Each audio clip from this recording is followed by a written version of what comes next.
Across the UK, online and on DAB. A new kind of talk radio. We'll get you talking. Talk radio. When it's working for you, it's a beautiful business, and when it ain't, it sucks. Thank you, Johnny. Thank you, Ash. We've got the Samaritans on after 10. Do stick around. This is Talk Radio.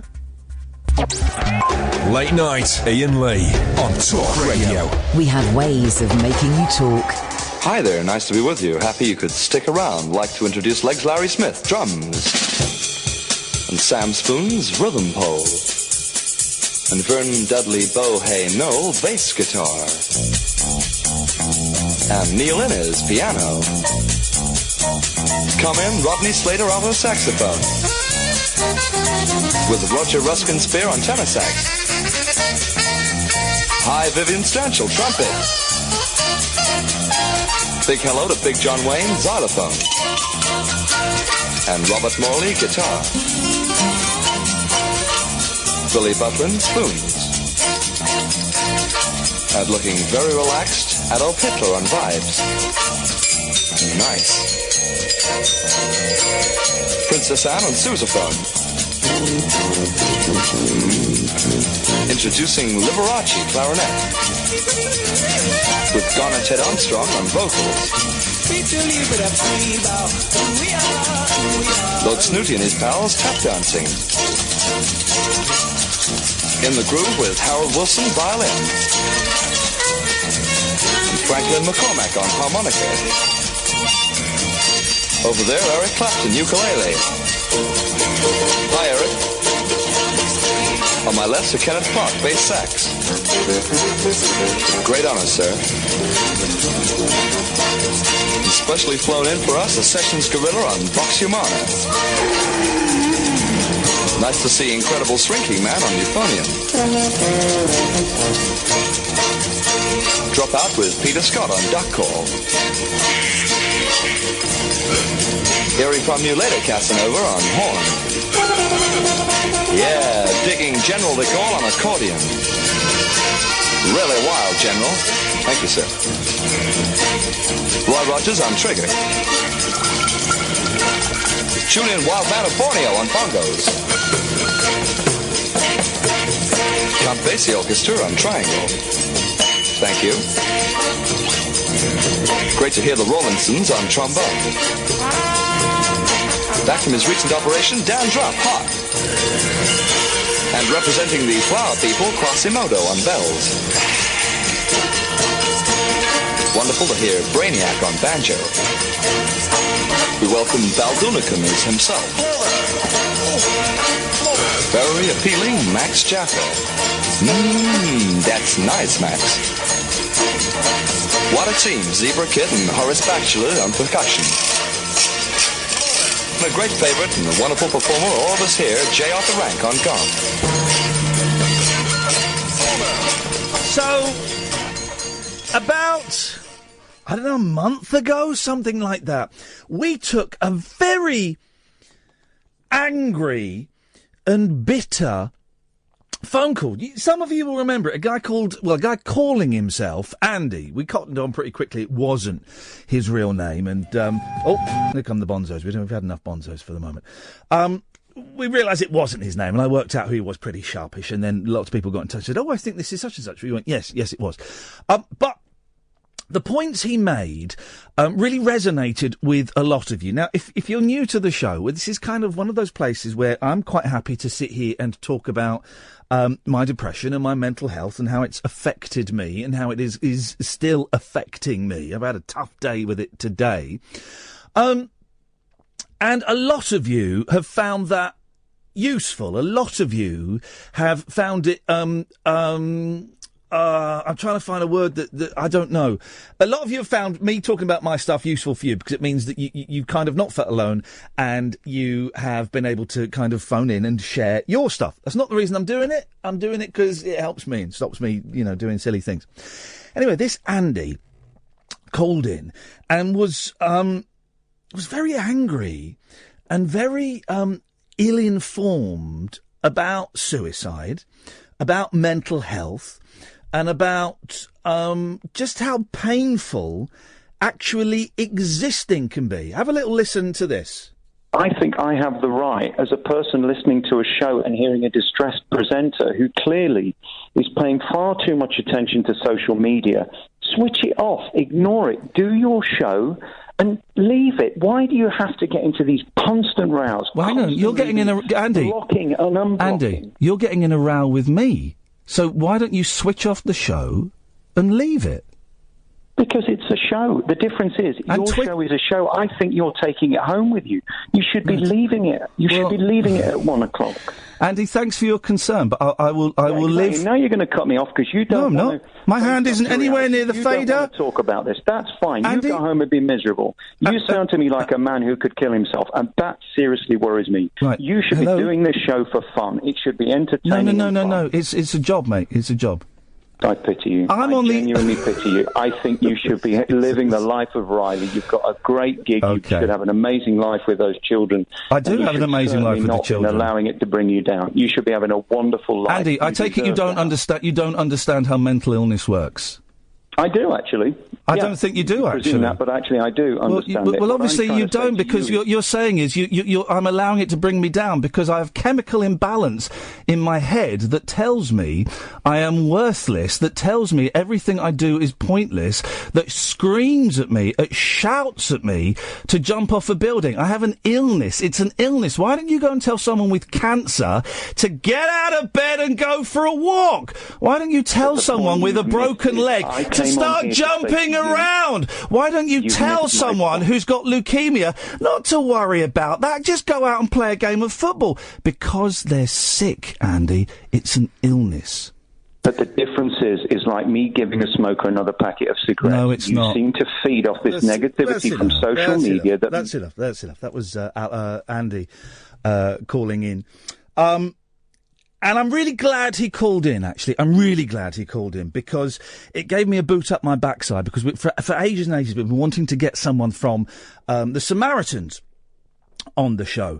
And a combination of Andy's phone call and proof that there are still people out there who are not as well informed about suicide and depression and mental health and just the desperation that can touch all of us, whether we're mentally ill or not. The combination of that, and also me and Kath got invited to a do. There was free food and drink. Of course we're going to go.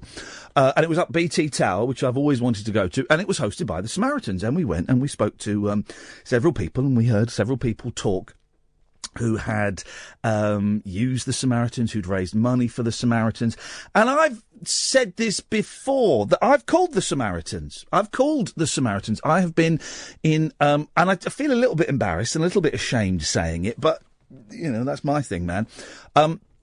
I have used the Samaritans when I have felt so low and so desperate that the other option was to go into the woods with a bit of rope. And I don't say that lightly. I'm not, that's not a joke. That was, there have been times in my life when that has been an actual, that's a possible option. And I've called the Samaritans, and for me, the Samaritans, what they have done for me, and if you, listen, we're not going to do a completely heavy show tonight, don't worry guys, but if you've had experience with the Samaritans and you feel up to sharing that, you're more than welcome to. And if you've got any questions, we've got a guest coming up, we've got any questions for our guest, who I'll bring in a minute, I'm talking a bit longer than I expected, then I'm sure he'll take them. But for me, the Samaritans are they're just like squeezing a spot. You got a spot and there's that pressure and it's painful. Just squeezing that spot just releases the pressure. And I can sit on the phone for 40 minutes with a complete stranger, give whatever name I want to give, say whatever I want to say, cry if I want, say nothing if I want. And it just releases that pressure ever so slightly. So when I put the phone down, I may still feel lousy, but the option of doing whatever it was I may have been considering doing has gone for that moment. 0344 499 1000. I'm really pleased that we've got James Jopling on, who is the executive director. You're the executive director of Samaritans Scotland, aren't you, James? Yes, that's right. Thank you very much for joining me this evening. Sorry, this is the thing you'll find out, James. I can talk for England, and I was banging on longer than I meant. But really good to talk to you. Can I ask, how did you get involved with the Samaritans? It's an organisation I've known about for years and respected hugely, and the chance came up to kind of join them last year. And I guess I was conscious of, if nothing else, that men, as are generously described, being in their middle years, which I believe both you and I are, yes, yeah. are at the highest risk of any age in the population of taking their own life. And so it kind of rang true for me. And and I think on top of that, the more I've learned about the organisation, the more remarkable it is. A service entirely provided by volunteers who are there right now, up and down the country, dealing with calls and emails from people who are struggling in situations like the one you've described. And you can't not but feel how important that is, what a critical service it is to be able to talk, not be judged, not get advice, just have someone listen. It's incredibly important. So the more we can do to make sure people who need to use it can, then that's got to be a good thing. The thing that some people I think struggle to understand is something you just said there. They don't give advice. And that is weird, isn't it? Because we often think we're phoning up someone because we're at our lowest, for whatever reason. It may surprise some people that it's not advice that the Samaritans are there to give. Well, we're really there as a service for people who are struggling, not just those who are suicidal, but whatever thoughts are giving you cause for pain and grief that you need to share with someone. If you don't feel you can do that with family and friends for whatever reason, then the Samaritans are there as an anonymous, confidential service for you to share that stuff before it builds up too much. Because we can let things get to us, gnarl at us, get stuck in our minds, and we're not quite sure where to share them. And, it is probably in today's society, we might feel that more than other times. So knowing that there's a number you can call for free at any time of the day and night, I think is really important for a lot of people. And 116123 is the number. We'll give it out again, and I'll tweet it again in a bit. But you're right, it is free. James, just briefly, can you give me the brief history of the Samaritans? I remember years and years ago, when I was about 14, we had a woman come into the school, a volunteer, and she gave a talk about the Samaritans. And all I can remember from that talk is a guy called, is it Chad Farah? Chad Farah, nearly right. Do you know the kind of history? How he came up with it? He was a minister in London, and he had to, whatever you do at a funeral, administer the funeral of a young girl who had taken her own life because she'd had her first period and no one had told her what was happening. And she freaked out, killed herself, and at that time suicide was still a criminal offence, so she was buried. It was an unconsecrated grave outside the confines of the church. And he thought at that time, this is plain wrong, that people in crisis and who might be suffering and need someone to talk to don't have anywhere to turn. So it was actually yesterday was the 63rd anniversary of that first ever call that was taken. And from there, groups of people got together up and down the country, in Liverpool, in Edinburgh, and then now 201 different places in England, Ireland, Scotland and Wales, to take calls, to be there for people who are in crisis and distress and don't feel they have anyone else to turn to. And another important thing to stress, because I think there are lots of misconceptions. You mentioned he was a minister, and of course we know about the Samaritans as the Good Samaritans, but it's not a religious organisation, is it? Absolutely not. That term is used quite frequently in terms of Good Samaritans, as you say, but and it did have its origins in someone who was of the church, but now branches are in buildings up and down the country, and Samaritans are people just like you and me. Let's get some numbers out of the way, because I think it's really important. It is men of a certain age, isn't it, are most... Suicide is the biggest killer. Is it men of 25 to 45? Well, it's the single biggest cause of death of young people from 20 to 34. Right. Blimey. It's the single biggest cause of death of men under 50. And it's one of those things that being involved in the organisation, I read now and then, but every now and then I have to pause and realise what that's actually saying. The single biggest cause of death of men under 50 is suicide. And that has a massive impact, not just, on those close to those people, but their friends, families, communities can be rocked by suicides when they happen, because they can often be out of the blue. And people are feeling guilty, ashamed that they didn't do more. Should I have asked? Should I have known? Suicides have a really devastating impact on families. That's interesting you mentioned that. The impact on friends and families. There must be a lot. There is a lot of guilt that those left kind of feel about, why didn't he say something? She seemed so happy at home, and it is People take their lives not because they're walking around crying every day. It's not. It can be a very well hidden. The torment can be very well hidden, can't it?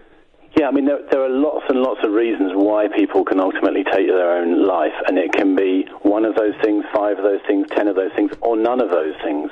And that's why sometimes it can present as something that feels like quite difficult to challenge because of the range of reasons that might contribute. But Samaritans, we believe absolutely, it's not inevitable. It is preventable. Samaritans is part of helping people who are at the kind of points you described earlier. But there's lots of other things that play a role too. So there is absolutely more we can do. And it does feel a bit like maybe our attitudes were towards cancer 40 or 50 years ago with the big C. Oh God, we never mentioned cancer, did we? No. I remember a friend of my family died, and it was all, he died of cancer. It was all whispered. It was very strange, wasn't it? You're right, yeah. And people's attitudes, I think it's certainly, and you said it earlier, in the last 2, 3, 4 years, I think attitudes to mental health and mental health conditions are changing, but I still think that people feel it's an uncomfortable and difficult topic for all the reasons you said, and we shouldn't feel shame and guilt about it, because if people can talk about those concerns that they have, then that is a way of releasing that pressure valve that you described earlier. And that stat again, suicide is the biggest killer of men under 50. I don't think we can say that enough because it doesn't sound right. It's such an odd sentence. And, obviously we put money into stopping people smoking and stopping people help cut down on their drinking and stuff. But it kind of feels like we don't really address the issue of suicide.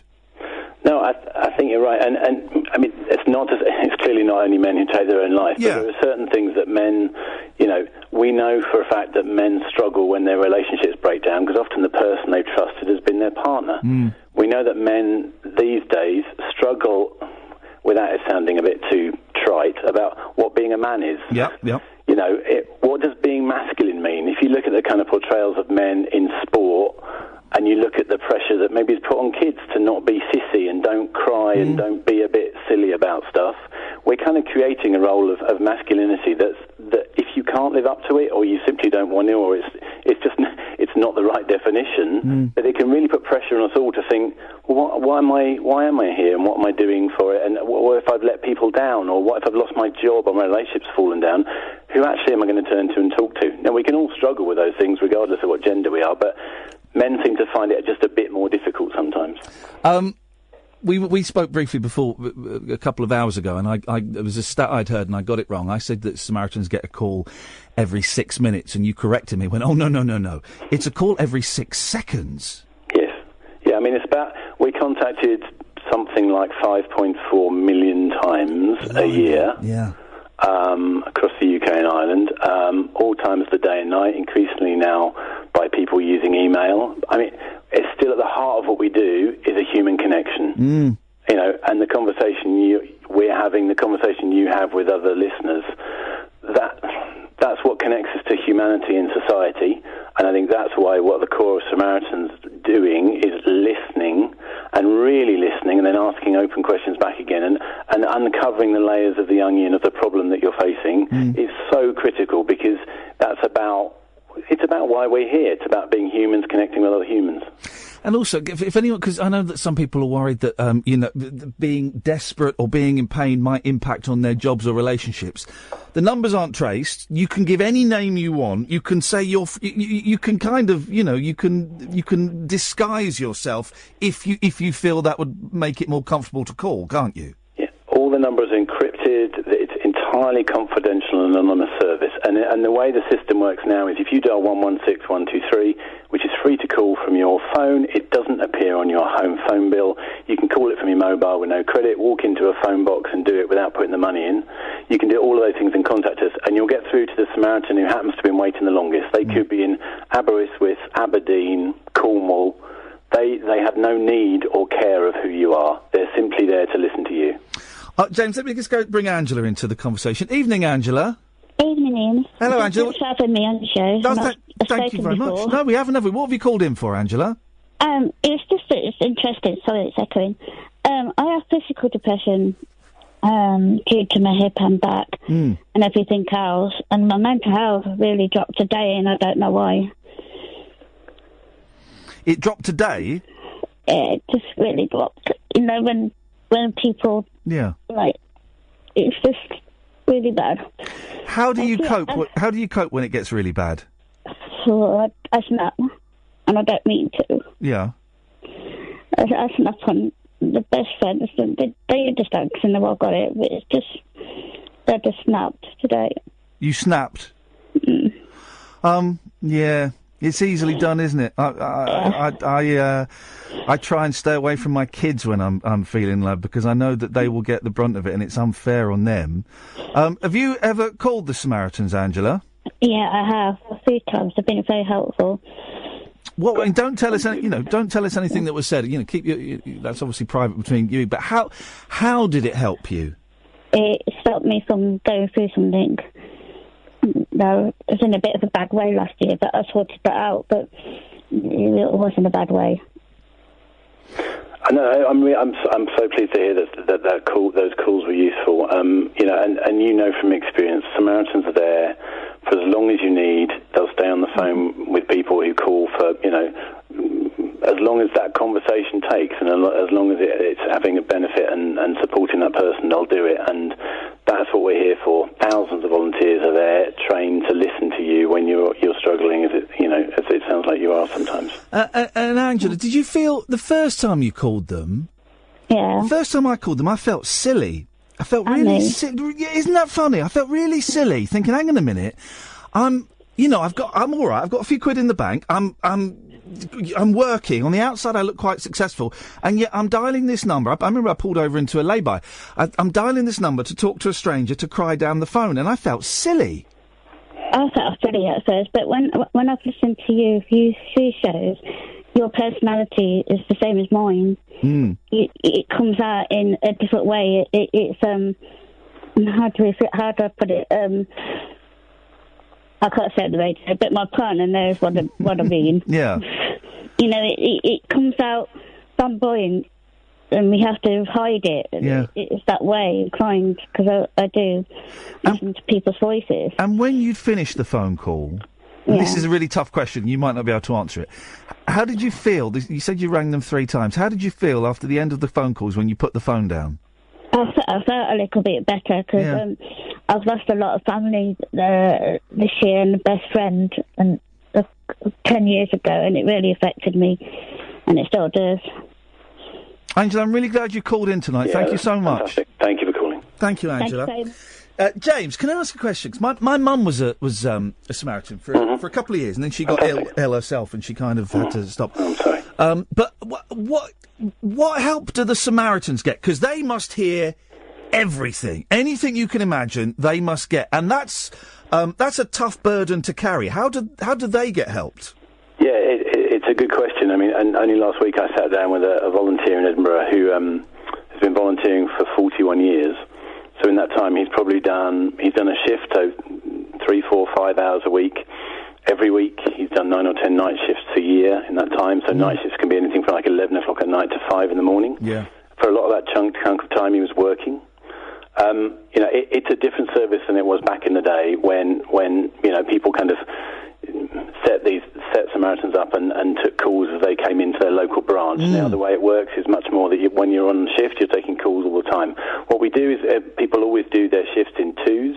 So there's someone in that branch, wherever they might be, if it's Kirkcaldy or London or Edinburgh, and they'll have someone there to support them. And then at the end of a shift, they'll kind of what's called a debrief. So they'll chat through the calls they've had with another more experienced volunteer, just to make sure that they're feeling okay about stuff. Because if you've done some people will do night shifts. And go off, have a nap, and then go off to work, or they'll have worked late that night before. So we're very mindful of the pressures that can put on Samaritans. But just briefly, one of the best stories I heard when I just started, I went to the Edinburgh branch just to kind of meet the volunteers there, and they said, at the end of telling me about it, they said, the thing is, we don't actually know where the key is, because for 24 years in that branch, there has been someone there taking a call or dealing with an email every minute of every day for 24 years. So the door's on the latch, but there's either someone on a shift or coming in to take over from them. And I think that's absolutely amazing. Yeah. You are in Edinburgh. What's the attitude like in Edinburgh? And what are the stats for Scotland? Is there any difference in the suicide rates in Scotland to England? The rates have been going down the last few years from where they were, but the rates are still a bit higher in Scotland than other parts of the UK.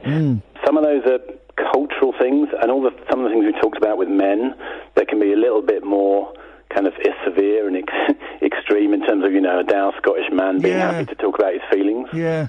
Feels kind of unlikely. But, it is improving and it's changed. But suicide has a lot to do with inequality. If you're a poorer man in a poor area of the UK, wherever you are, you're 10 times more likely to take your own life than if you're a wealthy guy in a well-off place. Doesn't mean those people don't need equal help. Just means it's something that happens more often to people who are living, tougher lives. And I had a really nice tweet earlier on today. Someone said that because they'd heard me talking about the Samaritans over the past, couple of months or so, they'd looked into it and they'd signed up to be trained up as a volunteer. And I think they were starting maybe the 22nd November, something like that. Yeah. And I thought that was brilliant. If people, are you always looking for people to help? Absolutely. We're dealing with more calls now than we've done in a long time. We've got when we introduced this new short number, the 116123 you've mentioned, which said is free to call for everyone. We've seen demand go up 30% since that happened. So for some people, if you're on a pay-as-you-go mobile, it was actually costing you money to call in the old system. So it was really important that we made sure that everybody could access the service when they needed to. So we need volunteers more than we ever have. You go to the website, there's a button right in the middle, you can click, you'll find out details, find out where your nearest branch is. And being a Samaritan itself, despite the challenges we talked about earlier, is an incredibly rewarding thing to do. To think you've been there for people when they've had nowhere else to turn. I mean, I'm amazed by the powers of energy and enthusiasm our volunteers still have every day. And again, because you're right, it has. When my mum did it, it was she would get calls from the local area. You could, if people are worried about being discovered that they're a Samaritan, they'll be taking calls from all different parts of the country, and also they get given different names. Is that right?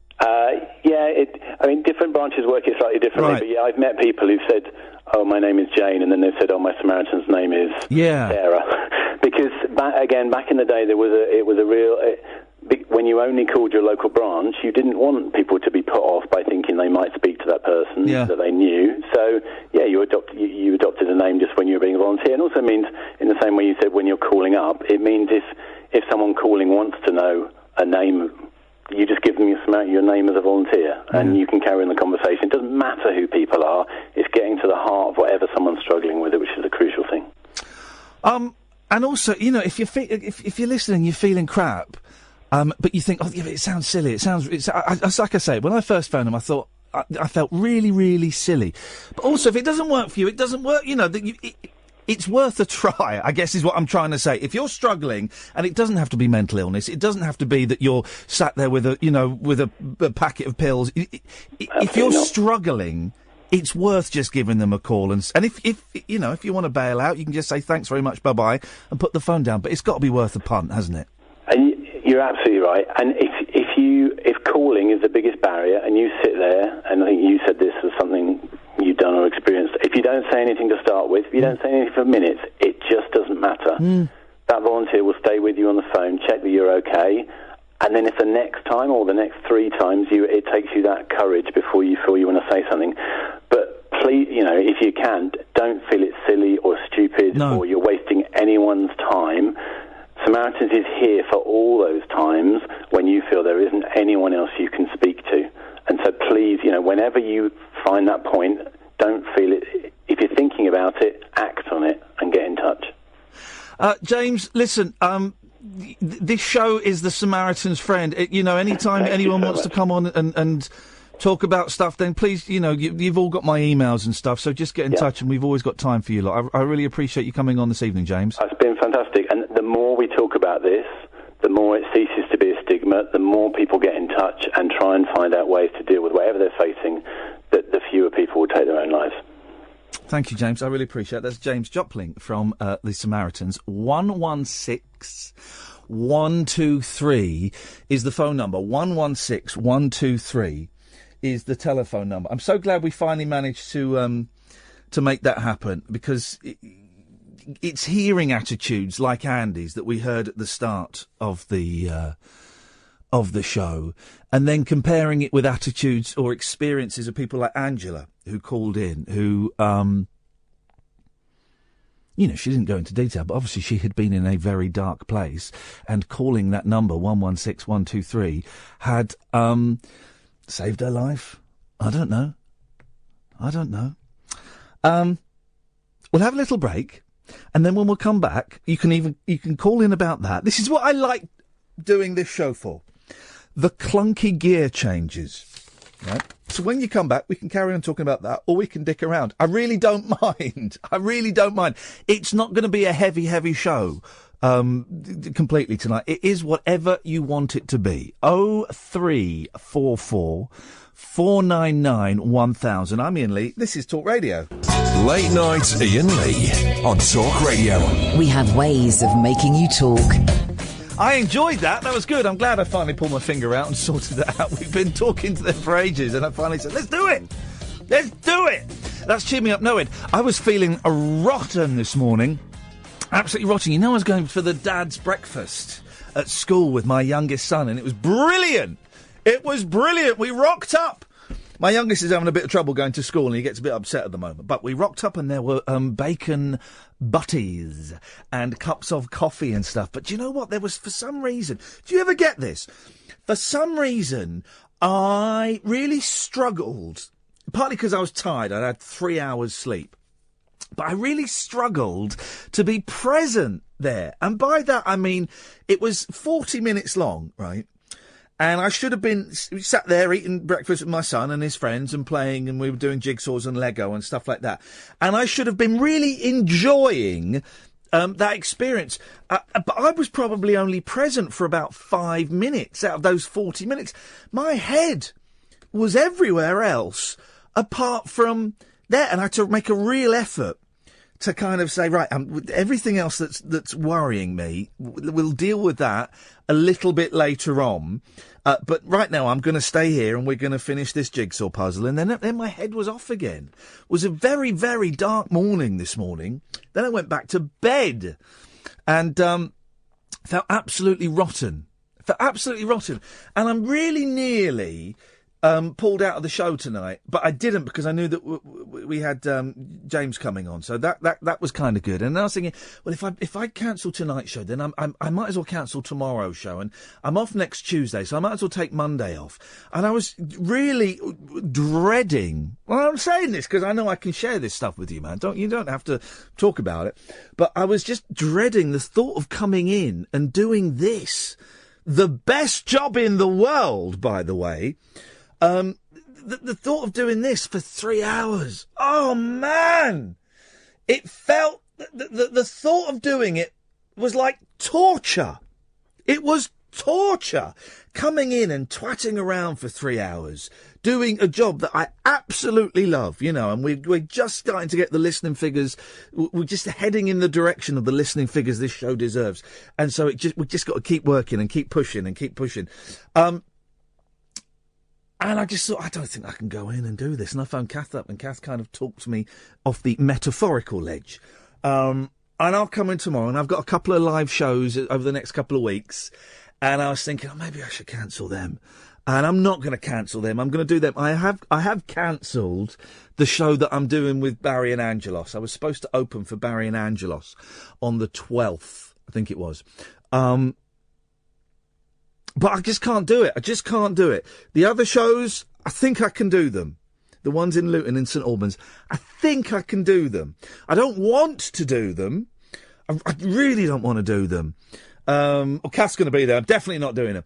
I don't want to do them at all, but I know that a lot of people have made a commitment to come, and a lot of people have paid a lot of money to come. So I'm going to give it my best shot. And I was kind of looking at the stuff tonight, and I've put in a couple of different bits and taken out a couple of bits from before. But I'm looking at this show, and it was before I got the boot from the BBC that it was all put together. And I'm thinking, it's so old now. It's so out of date. The ending doesn't make sense, because the ending ends with me happily working at the BBC. And why am I sharing this? I guess I'm sharing this because I sound like I'm all right now. And I'm not. Inside, I am absolutely dying. I'm not going to tell you exactly where my head went today, but it went to the darkest place it's been. How's about them apples, huh? How's about them apples? And inside, man, I'm dying. And why am I saying this? I'm saying this because I guess you just can't tell from the outside when someone is struggling. And it's that thing when you see, people talking about suicides on the news. Well, he seemed so happy. If only she'd come and spoken to me, then maybe we could have done something. They looked so normal. And you know what? We look normal, guys. It's not all lying in bed crying. A bit of it is lying in bed crying, and that's that's an interesting bit. But a lot of it is just plodding on with life, even though inside we're dead. Fun times, huh? Fun times. Let's have another little break. Then we'll go to Ty, and then we'll go to John, and then maybe we'll go to you, dear listener. I promise when we come back, we'll dick around a little bit. 0344 499 1000. This is Talk Radio. Late night Iain Lee on Talk Radio.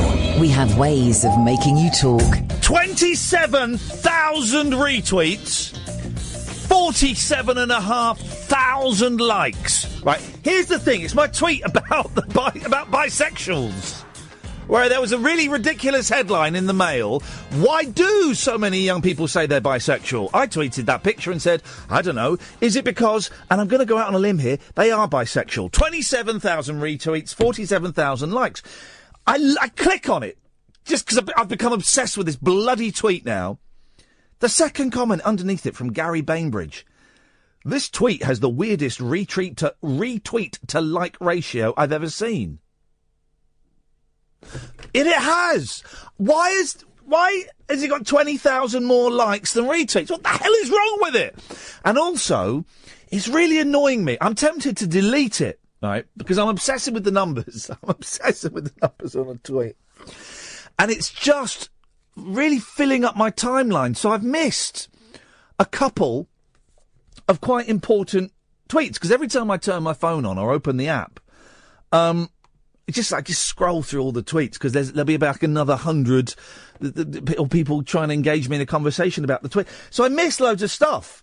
So part of me is tempted to delete that tweet, right? Because then it wouldn't mess up my timeline.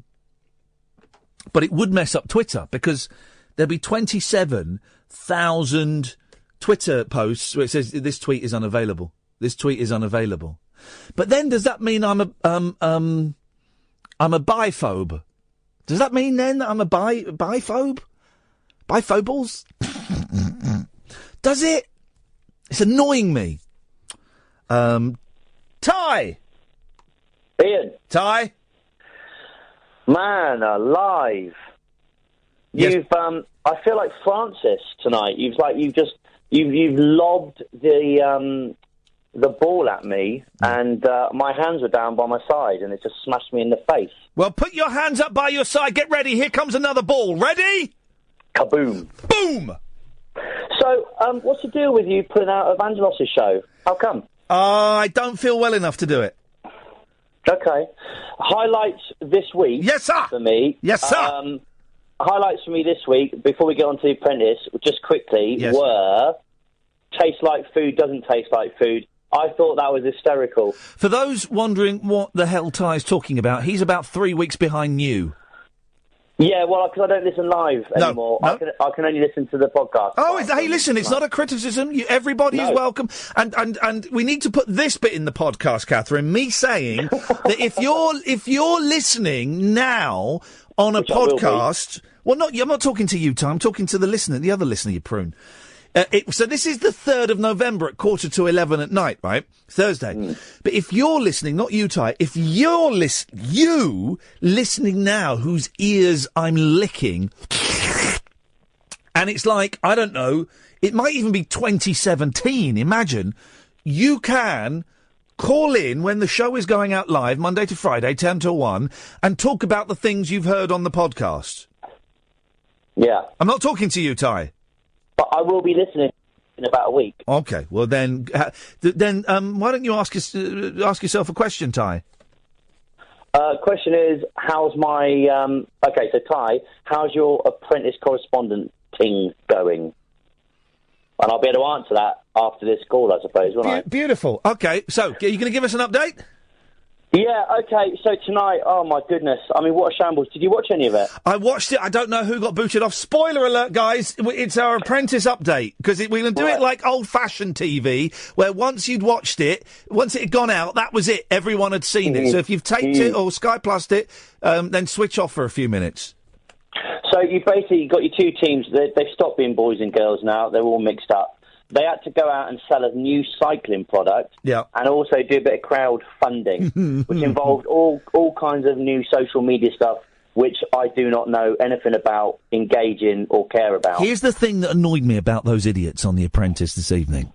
Oh, yeah. They filmed stuff in portrait mode. No one thought to turn their phones to the round so that it was filmed like a movie, like the shape of your TV, you prunes.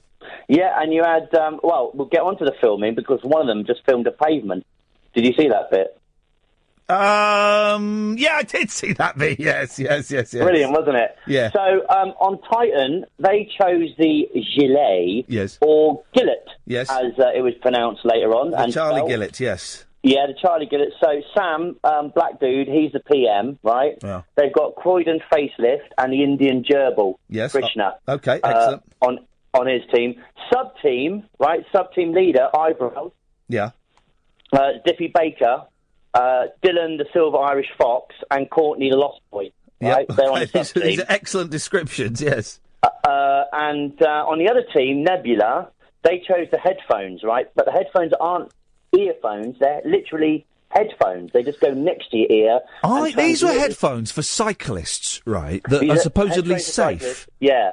And they transmit the sound through your bones. No, I don't. A, that sounds like voodoo, and B, I call me old-fashioned. I don't think cyclists or drivers should have distractions like that. Yes, I know it allows you to hear the traffic of the road still, but exactly. I don't think you should be allowed. I don't think you should wear anything when you're a cyclist. Not be a nudist. That would be weird. The other people were wearing this gilet or gilet.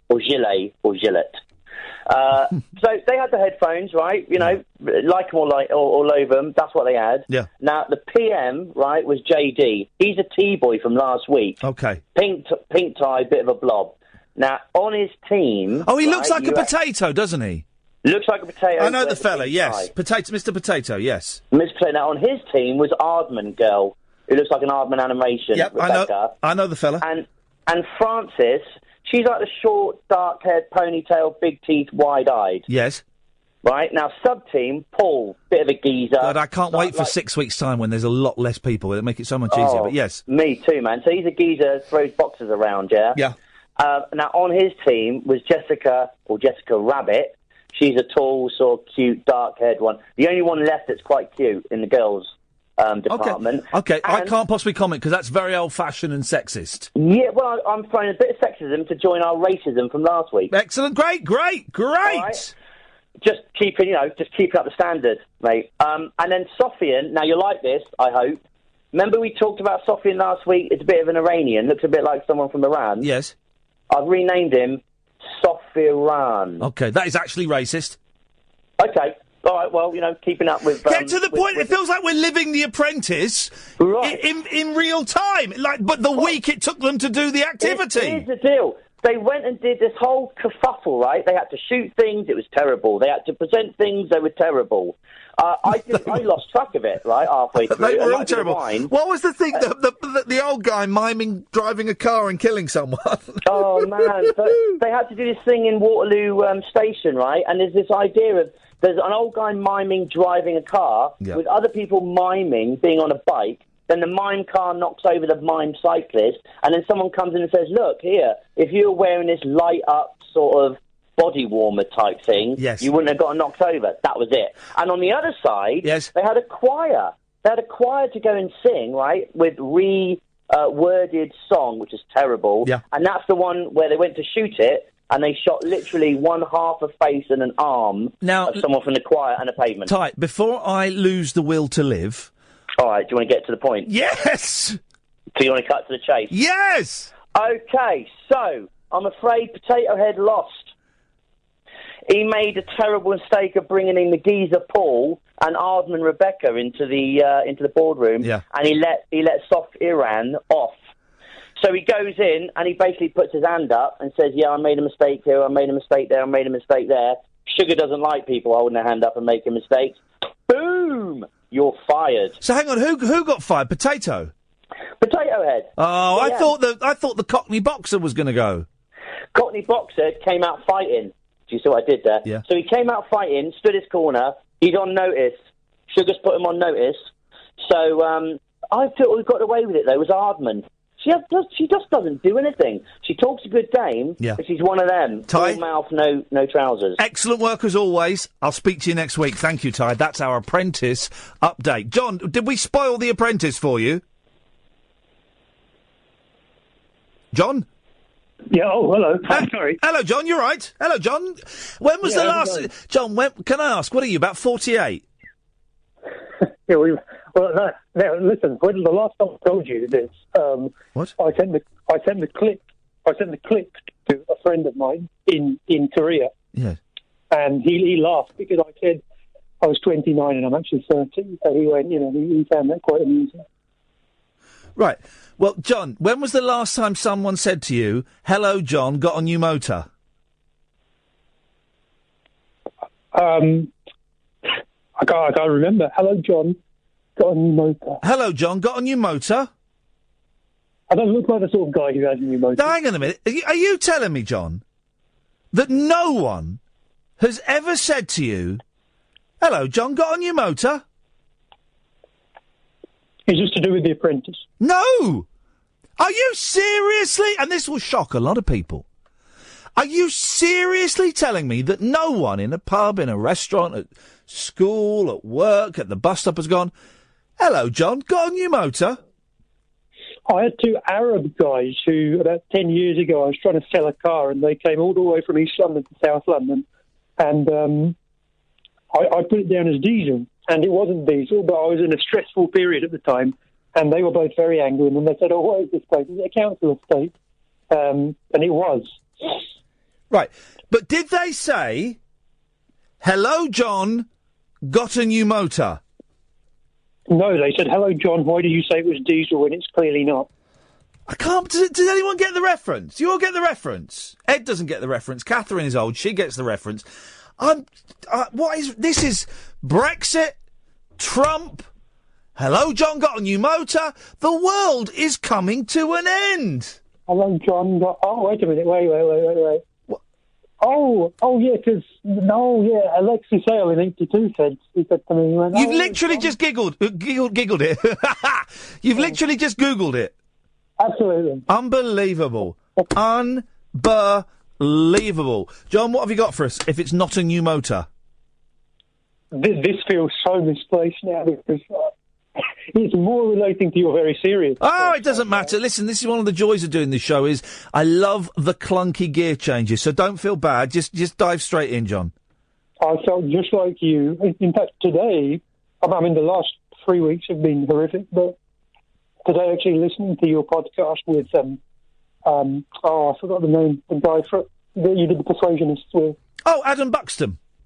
And even sort of seeing your candid Twitter feed, but this stupid, do you remember I called about OCD a while back? Yeah, I do remember, yeah. And it's just, long story short, I got a new neighbour who plays, some instruments, and I keep thinking to myself, what is he singing in the morning and wakes me up? And such a stupid obsession has just, it's floored me. I felt much like you have today, and I just keep thinking, I've been putting up with this thing. I say putting up with my own crazy mind. It's very quiet flat since the 9th. And it's just, I've tried to, the thing with OCD is you shouldn't buy into it. But I put a fan by my bed, tried earplugs, this, that, and the other. went over to my mum's for a bit, and she actually has got noisy neighbours, and I'm just thinking to myself, I can't deal with it anymore. Should I just move? Which is ridiculous, because, you know...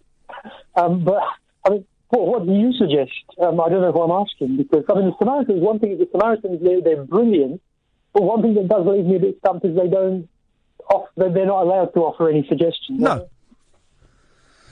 But so what do you want to know what to do about your OCD, or you're imagining the noise, are you? No, I'm anticipating it. You're anticipating it, right, and that's the problem. Have you spoken to your doctor? Yeah, I spoke to a doctor who wasn't particularly empathetic, so I've booked another appointment. It happens each time someone new moves in, and it's, as you were saying to that call with, was it Adam? It's a chemical imbalance that we both have. Yeah. Your one manifests itself in depression, and my one manifests itself in obsessive thoughts. And I know you shouldn't give into it, but I just, and then whenever you talked about high feelings and low feelings. Yeah, listen, John, I've got to go to a break, but I don't want to wrap this up in a nice 15, 20-second little bit, which is what they would do on another radio station or a radio show. So can you hang around for a couple of minutes? Yeah, sure. Because I don't know, I haven't got an answer, no, but I'd like to say that I haven't got an answer better than just that. Yeah, no, that's great. Yeah, is that all right, John? Listen, stay there. I'll come back to you in a minute. 0344 499 1000. I'm Iain Lee. This is Talk Radio. Across the UK, online and on DAB. A radio star is born. You're going to love Talk Radio. Talk Radio. When we come back, we'll talk to John, and we'll see if there's anything we can say about that. Then we'll get an update from Jerry, and then we've got a load of phone calls. So I'm not going to give out the number, but if you know it, do try it. Late night, Iain Lee on Talk Radio. We have ways of making you talk.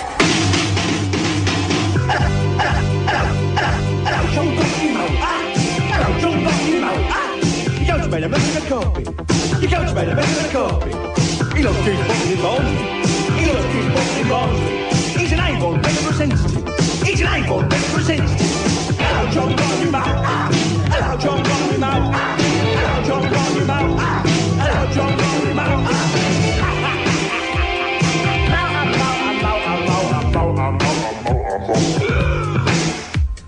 Hello, John Barnymouth. Hello, John Barnymouth. They put me in a special hospital. They put me in a special hospital. Is their life on mould? Is their life on mould? Is their life in Peckham? Is their life in Peckham? What's that switch over there for? What's that switch over there for? Hello, John Barnymouth. Hello, John Barnymouth. He can't half-play the bongos. He can't half-play the bongos. He's got a record by Billy Joel. He's got a record by Billy Joel. Oh, he says Billy Joel. Oh, that's good. He says Billy Joel. Well, that's very much of its time, isn't it? This is Iain Lee. This is Talk Radio. We're talking to John.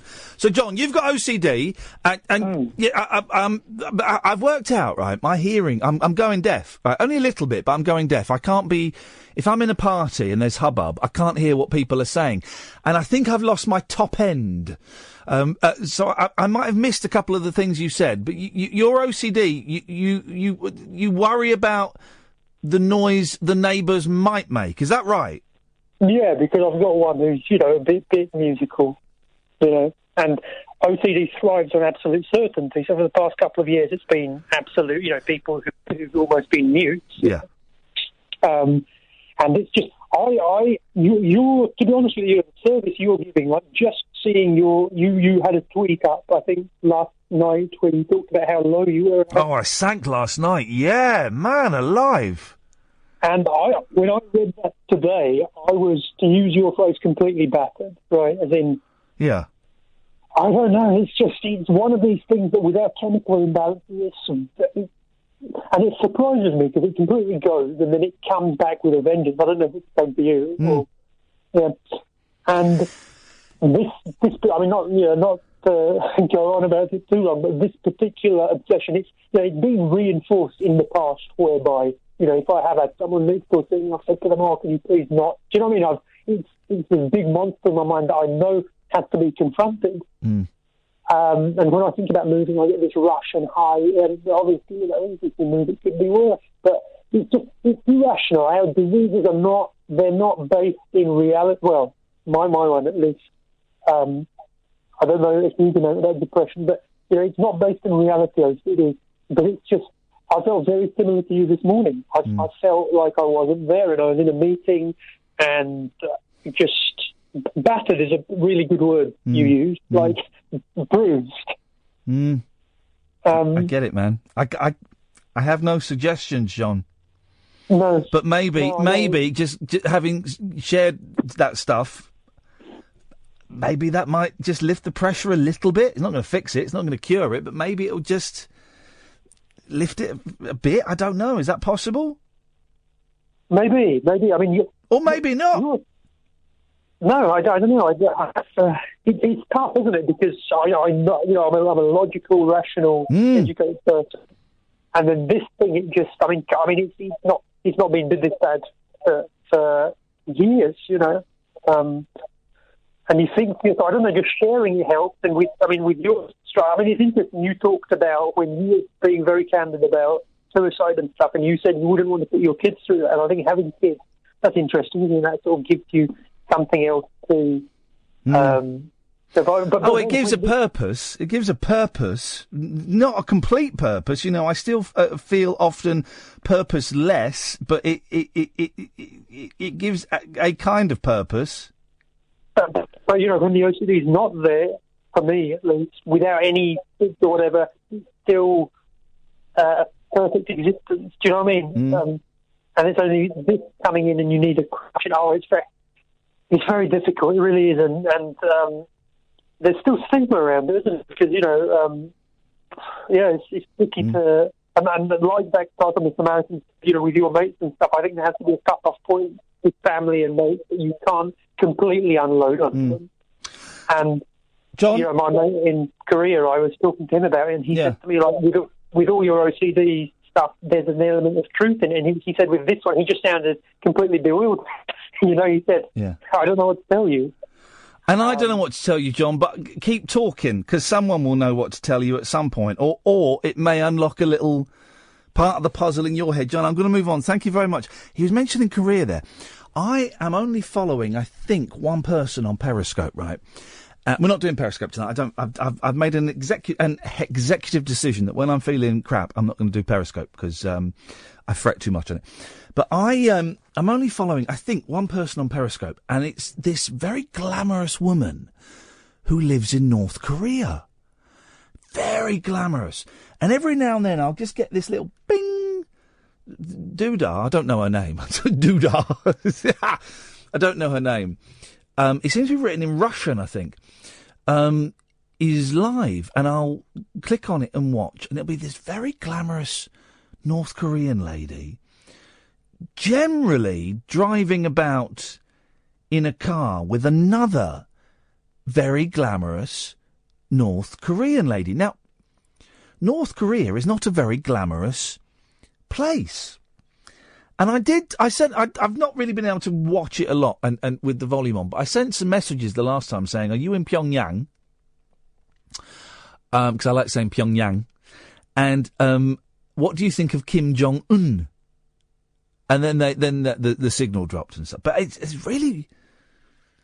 They've got to be government lackeys, haven't they? They've got to be working for the North Korea, the NKG, the North Korean government. Because I can't believe anyone else in North Korea. It's the only one. It's the only transmission on Periscope I could find in North Korea was this woman. There's only one woman in North Korea doing the Perry? Really? Fascinating stuff. Jerry! That looks easy. That's a piece of bullshit. You can make a model out of that, son. Make a model out of that. I've got a good mind to drive back up to where you are and punch you in the nose. Thank you. You're welcome. Thank you very much. I remember that song being really funny and being really good, and listening to it, it was really rubbish and really not very good. But I do like Alexi Sale. I think the world is a better place for having Alexi Sale. He's disappeared there, hasn't he? He was on. Well, he fell out of favour. I know it was weird to think that he had several series on BBC, but I heard him on Radio 4 a couple of weeks ago, which is why he's in my head. He's funny man. I don't know if I want to. I did think about getting on. Tony Robinson's coming on. Aldrich. Yes, exactly. Pancake. Yes. Maid Marian. Yeah. Well, I'm hoping, because I'm really looking forward to reading his book. So I'm hoping they send us a copy of the book, because I want to. I'm looking forward to Tony Robinson. We had him. For those of you who are there, he appeared at Performance Ring, thanks to Mike Marshall. But he's going to come on the show, which is good. How are you doing, Jerry? Is there any news? Yeah, Ben Moon, can I ask one thing before going to that? Yeah. Do you want to think Ben Alton? He used to be good. I think he's gone a bit rubbish now, but Ben Alton used to be brilliant on the Saturday Night Live, was it? Yeah, he did. He did used to be. I remember really once when I first. You know, when you get to about sort of 15 and 14, 15. It's probably younger now. I was about 15, and I started worrying about how I looked and stuff. And I wanted, You didn't buy a shiny jacket. No, I didn't. But I did go into a Marino's, the hairdressers on the Farnham Road, with a picture of Ben Elton saying, "I want hair like that." Bloody hell! Middle cut mullet. He had a centre cut parting and a mullet. Yeah. Unbelievable. Luckily, Marino only had. He's still there. I drove past the other day, and he's still there. He was cutting my hair when I was 4, so he's been there for 40 years. He only at the time had one haircut, and I'm grateful that he did. Yeah, the basin. I'm sure he's got many more now. Yeah, the basin. He used to have little condoms on the counter. Yeah.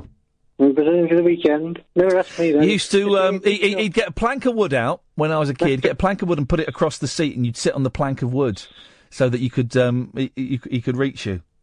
No, we can afford seats and Stoke at that time, I think. Yeah, the boys now, they get a big cushion, but back in the day, it was a plank of wood. Went to posh hairdressers once, got for 20 quid, I couldn't believe it.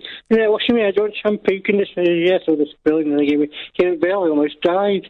Which wages in Stoke, that is 20 quid. When we met, Jerry, you must have noticed that my haircut looks very expensive. It's a mid-priced haircut. I now pay £29. Oh, Jesus, mine's £6. And it looked like it, if I'm honest. £6 action man haircut, mine is. Get some clippers. Get some clippers and do it yourself. I've got somebody gone rusty. Well, give them a clean and do it yourself. No, let's keep myself. Ah, don't be such a wuss. I travelled with vanilla ice. And how did he die? Well, he tried to cut his own hair. Yeah. And it went bad. There'll be an investigation into that. Yeah. I mean, social worker come today. Hey, at last!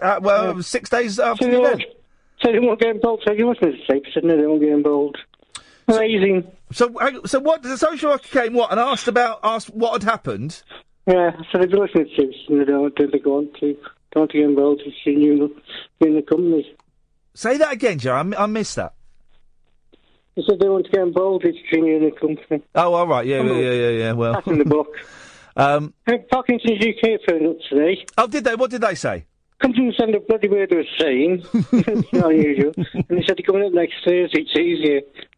Oh, okay. They're going to come and see you. Yeah, on Thursday. Okay. Okay. Well, let you go get a milkshake on Thursday.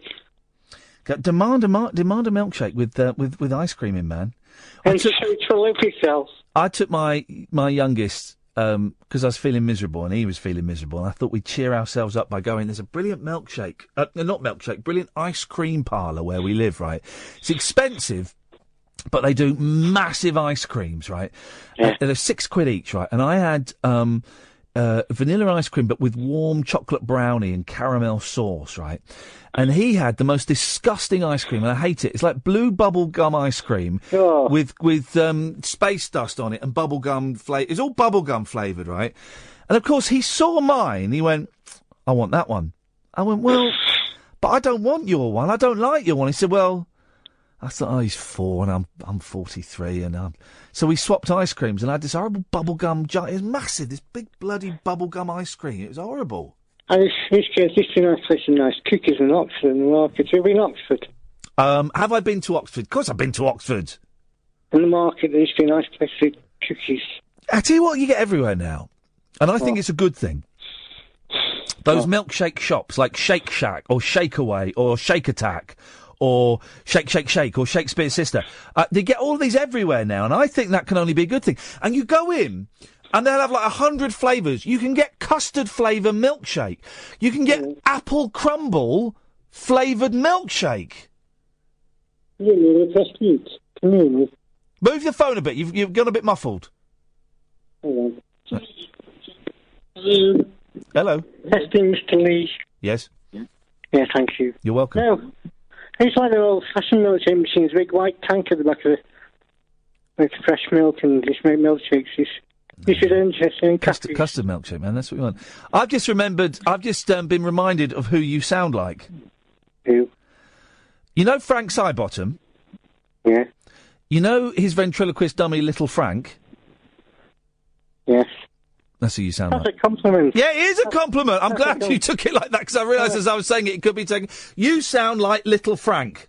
I love it. I love it. Charlie's a Charlie. Charlie Chuck. Charlie Chuck. Charlie Chuck. Joseph.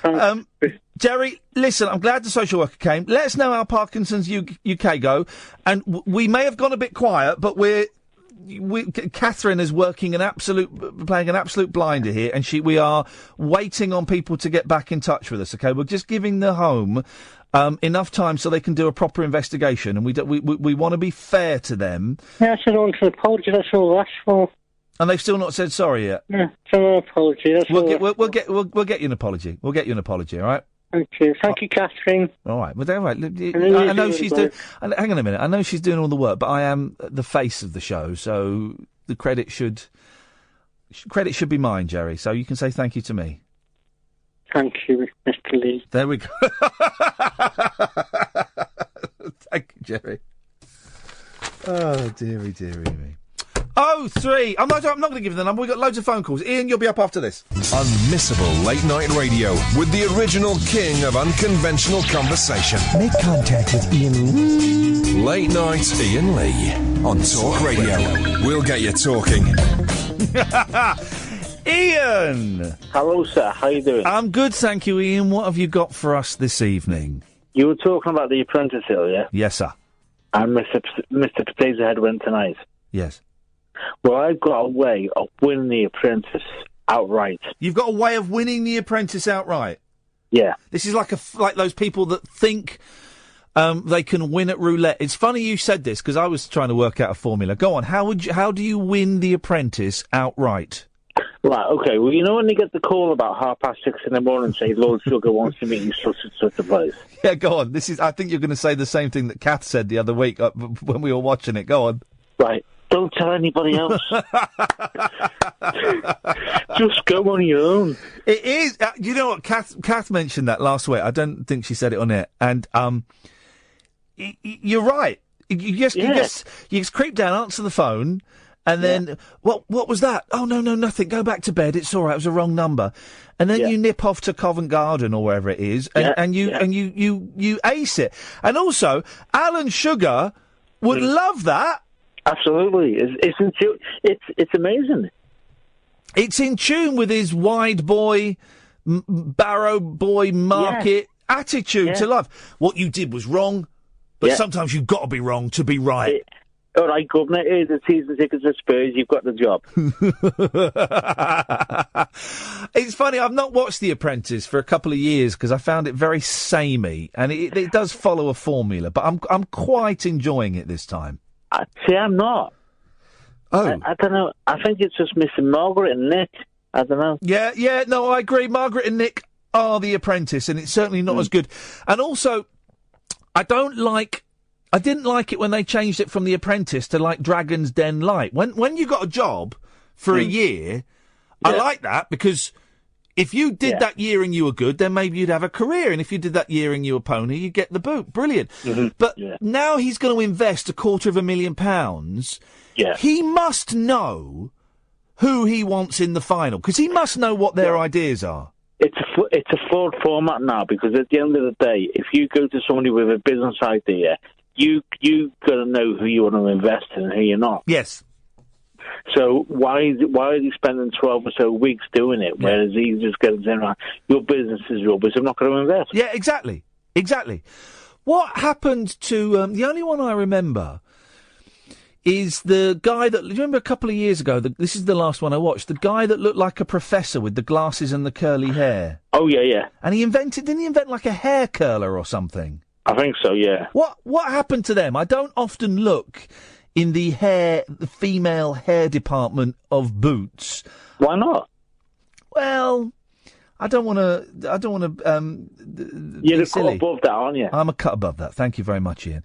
But I wonder if that business is thriving and he's making millions. Oh, well, it may well be. I don't know. Oh, well. I have no idea. I'm sure he's out there on Google somewhere. I'm sure he's out there on Google. Yeah, but the thing is, Ian, here's the joy of having my own phone-in show. I don't have to Google or Bing. I don't have to do any of those things. I can ask you suckers. Yeah, we can say anything. Well, it's true. That's why quite a lot of my facts are wrong. It's because I've learnt them from the callers to this show over the last few years. That's why I don't really know anything. But anyway, it keeps me happy. I won the apprentice in one fell swoop tonight. So where's me 250,000? Yeah. Ian, you're fired. Isn't that funny? So you were saying, Kath, that's how you should do it. You'd sleep on the stairs and just rock up. And Alan Sugar couldn't argue about that. And if he did, he's a hypocrite. Because he would have done exactly the same thing back in the 80s when he was inventing crap stereos. It was business, isn't it? You're right. Business is a dirty game. But someone's got to be in charge. And imagine, I know it's not, but I do like to think that it's Alan Sugar himself making those phone calls. It's Alan Sugar. You got to be at Covent Garden Market 6 o'clock in the morning. Be there. Imagine if Alan Sugar ran for Prime Minister in the same way, because that's all Donald Trump is he's the American Alan Sugar. So he's a bit bigger and has a bit more money, but not a lot more money. And that was saying that Alan Sugar was in politics, wasn't he? Like a business czar. How would you say that, Jonathan? Czar. Caesar. Thank you very much indeed. Why? Where's she going? No, that's what it's a translation of. Caesar. Same with Kaiser. Quick, grab her. Seize her. Give us your chips. How are you this evening? I'm all right. How are you this evening? Cheesed off, to put it mildly. Why are you cheesed off, Jonathan? The last week people have been if it isn't one thing, people in public life and people. The human race, I despair of it. I absolutely despair of it. And if I had a bloody virus right now, I would that would wipe out humanity. I would, because we have so much potential, but we are so stunted and stupid. Honestly.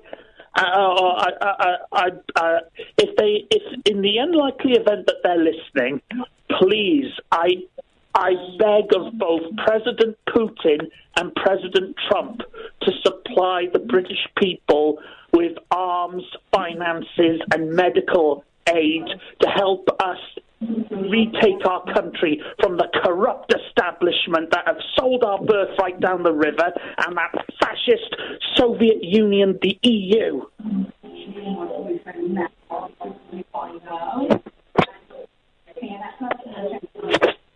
Are you playing music, Jonathan? Who's playing? Hang on, who's playing music? Hello. Hello, Bill. Hello, mate. How's it going? See if you can calm Jonathan down. Jonathan's a little bit upset, Bill. See if you can calm him down. What's he upset about? Traitors. Traitors? Who's let you down, my son? The corrupted judges, the corrupt politicians, the corrupt media, corrupt people on Twitter. So basically, everyone's had a go at you. It's not about me. My In life general. is insignificant in the grand scheme of things. 99.9% of us are. The future of humanity and the future of the British people, because we have a right to self-determination and a right to exist. But we are being attacked on both fronts by people who are treating us like Jews in Nazi Germany, and who have made it very clear that not only are we not allowed to govern ourselves, but we are to be exterminated. Well, John, you're making a good point there, my son, but literally, mate, you've got to think, what can Jonathan do to sort this out? And you really have to give... I am so cheesed off at the moment. But what can you do? I am afraid of what I could do. I don't want to go down a dark path. No, nothing nutty. People who are driving me to it. In public life, there are people who are... They have a death wish. They absolutely want to drive us into a civil war. So is someone in authority giving you a bit of grief? Is it something... Is someone like a public service or something like that authority? Is someone... Are you having a hard time with a system? Oh, I'm having a hard time with the idiots that we have in public life, in private life.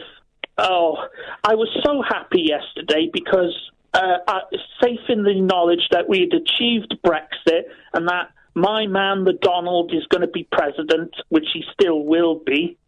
And now that's been... My peace of mind has been taken from me by a bloody immigrant subversive and a bunch of corrupt sodomite judges. What's happened? I've not seen any news at all today. They've cancelled Brexit. They've cancelled Brexit? Yeah, they have. The bastards have cancelled it. What's your language? Oh, dear. Is that true? I love living in a news-free world. Oh, it has to go to a parliamentary vote. Most of the parliamentarians are for Remain. And David Lammy, Ken Clark and Owen Smith have made it clear, to hell with the will of the people. We do as you're told, little people. You are slaves of the EU SSR.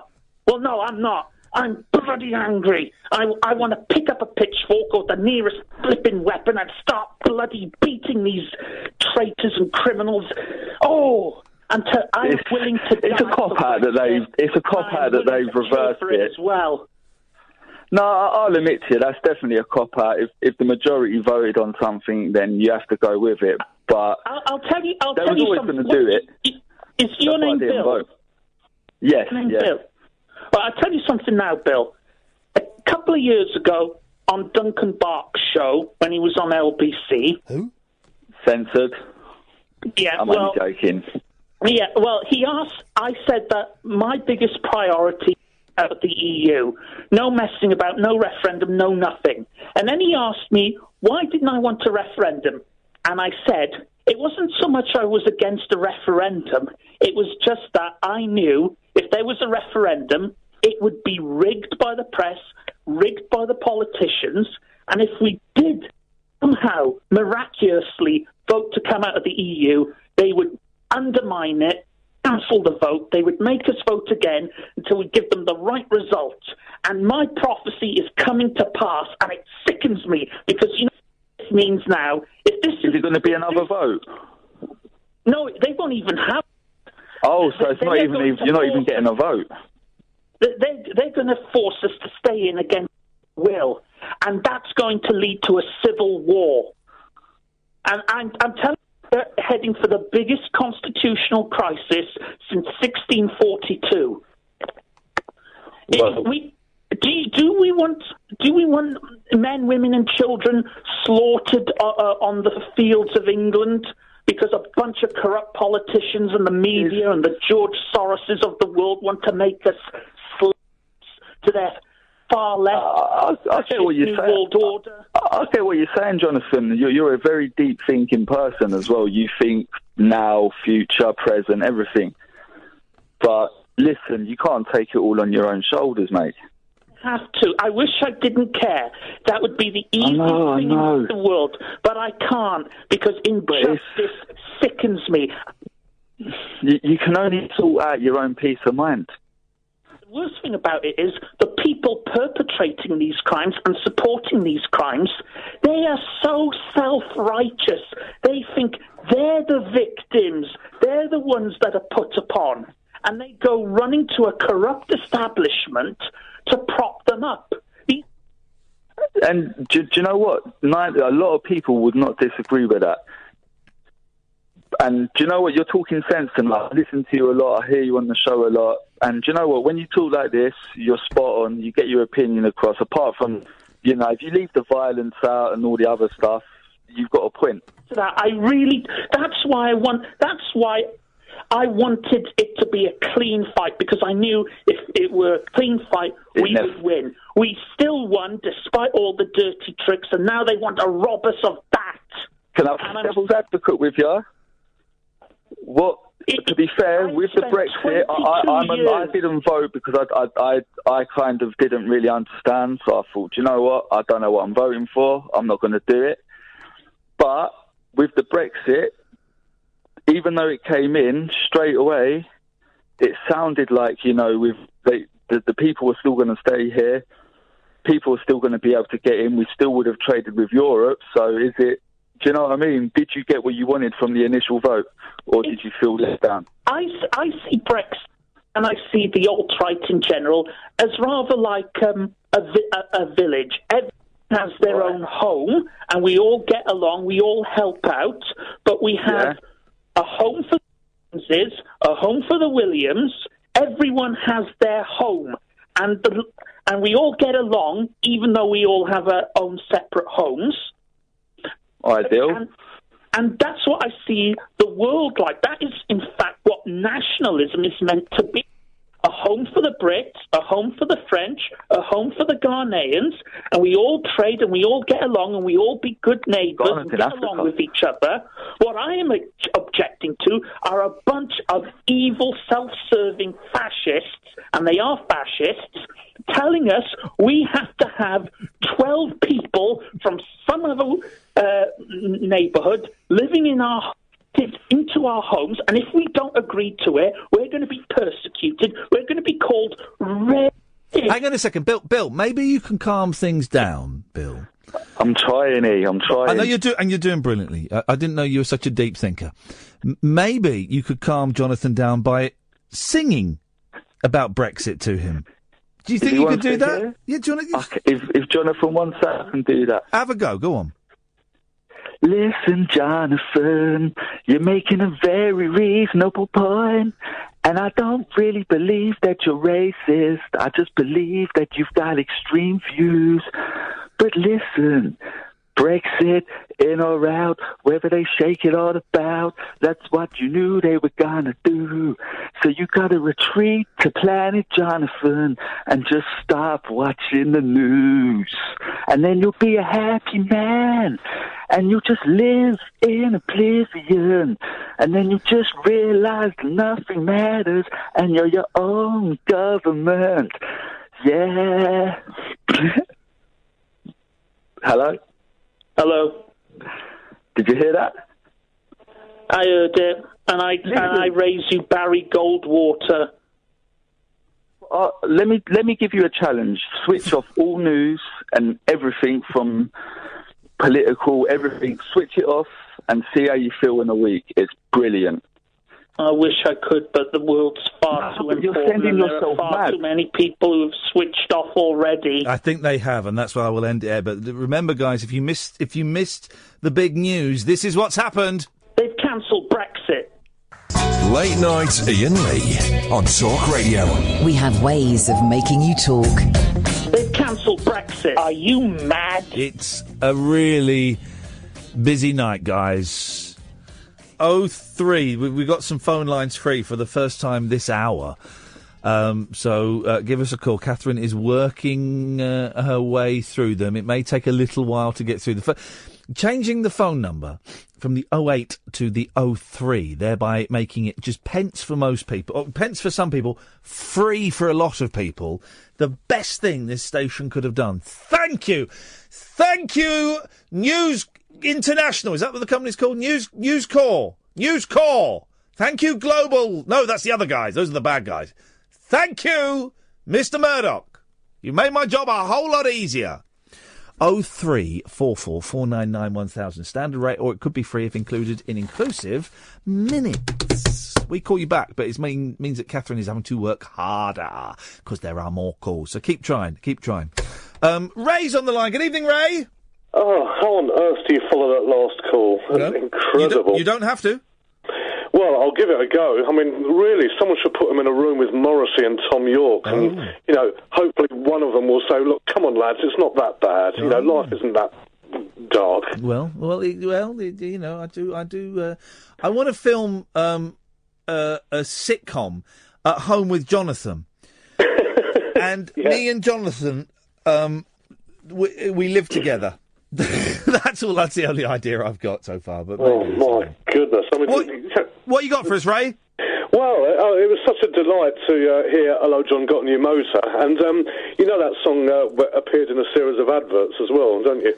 Hello, Tosh, got a Toshiba? That's right. Yeah. In the style of, I think it was in the style of Ian Jury. Well, no, it was in the style of Alexis Sale, wasn't it? Well, in the Toshiba adverts, they obviously got some kind of Ian Jury sounded like, like your hi-fi system. It's got a fair old bit of power. Get your ears round that. Wallop. Hang on a minute. Well, let's have. Let me have a little look. Sorry, I've just. Oh, shut up. Hello, Toshiba. Let's see if we can find the. Hello, Tosh. Got a Toshiba. Here we go. Right. Let's have a little listen. Hello, Tosh got a Toshiba. Hello, Tosh got a Toshiba. Oh, I think it is Ian Jury, isn't it? That's an FST.